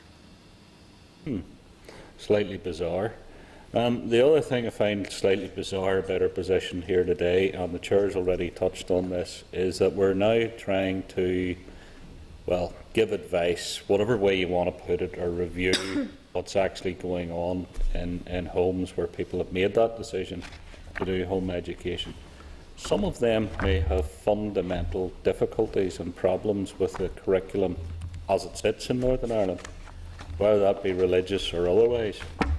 So why are you bothering to review them? Well, they don't have to comply with the Northern Ireland curriculum as we know it, but there's still a duty to provide a curriculum for their child that's appropriate to the age and aptitude of their child. So in that regard, whether it's defined under the ages of a Northern Ireland curriculum or some other curriculum, the reality is it should be interesting, challenging, and it should enable the progression of the abilities of the young person. Only if they register? Only if they register. So the mistake they made was registering? Well, it may... Is that not bizarre? That is a matter for the individual family. It's not a matter for me to comment on. It just sounds completely bizarre that you're still trying to interfere with someone after they've decided to leave the system. Yet there's people already outside the system sitting there that you allegedly know nothing about, therefore you do nothing about. Well, there are those children who leave the system, and in some instances it is for very good reason. It is in relation to parents making an informed decision that they wish to home educate their child. But we also have cases where parents elect to deregister their son or their daughter, where perhaps we have had concerns around persistent attendance issues or other concerns. So we do have a need under our safeguarding duty to intervene where we think it is necessary, where there are areas of potential concern. To be clear, I think there's two groups here. There'll be those who, for whatever reason, I personally don't know what that reason is, but for whatever reason will want to work with the system. That's okay. The only mistake they made was register. There are cases, and I've seen them, incredibly difficult children who just cannot, and for whatever reason, do not stay within the education system mainstream. And some of them are forced to go down this route of being tutored at home. They probably do want help and assistance. They do. Are we sure that there is enough help and assistance available for parents like that? Because some of them, it's not really their choice. The system made that choice almost. I think as we hopefully bring this to a point where a draft policy is finalised hopefully by the Education Authority at some date in the future, what we would like to be able to do then is to operationalise what that actually means in terms of levels of support for those parents who seek it, because clearly anything that we can do to support or enhance the educational experience of children, whether in school or at home, is something that we would want to be supporting. It might be useful, I know you've made reference to the consultation being considered by the Education Authority and producing a report. Yeah. Maybe just talk us through what the next steps are and the timescales. Okay. That would be helpful. I've just really at this stage, referenced them very, very briefly at the end of this. The intention really would be that this draft consultation summary is brought to the two committees within the Education Authority. One of them would be the Children and Young People Services Committee. And because of the safeguarding issues that relate to this draft policy, when the Child Protection and Adult Safeguarding Committee is established in the Authority, we will probably bring it through that route also. But that is a matter for the Authority members to decide, but the intention would be to do that in the early autumn. The issue then will be that when the committees within the Authority have given consideration to the consultation responses, that we would then publish the consultation responses so that will enable those who are interested in this particular area to have a complete analysis of the consultations that have been completed. The further amendments to the draft policy are likely to be made, as I've said, and that will be reflected in the agreement of the Authority to move forward with it. So whilst I can't put tight time frames on it, I think I see this very much as work in progress, and that as we work towards the latter end of 2015, we would hope to ensure that we can put some tighter timelines on the later stages of this process. I think we'll have to leave it there for the moment. Members, I appreciate, I think, given probably our numbers, we can't take any formal decision actually at the moment. We're one short of that, but we will be in a position, I think, it will probably one of the issues that we may well want to give some consideration whenever we resume in September, and may want to, I think I'm just throwing this out as a suggestion, but we can't get a official response to it, but I think it may also be useful to have some of the representatives. There's an organisation which deals with the elective home education, to have them to give evidence to us as well. We can't formally agree to invite them because there's only 4 of us here rather than 5, so we can hear evidence but we can't take a decision. But I suspect that may be a potential direction of travel whenever we reach the autumn, if I can put it those ways.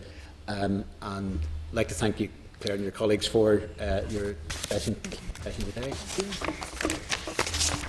Members, I think that concludes our session today, and while there will be sort of other more informal things, I know we certainly had a few events over the summer, meetings on that basis on it. I think that concludes the committee meeting for today. I wish you all a happy summer recess on behalf of the committee, and I declare the meeting closed. Thanks, members. Well done.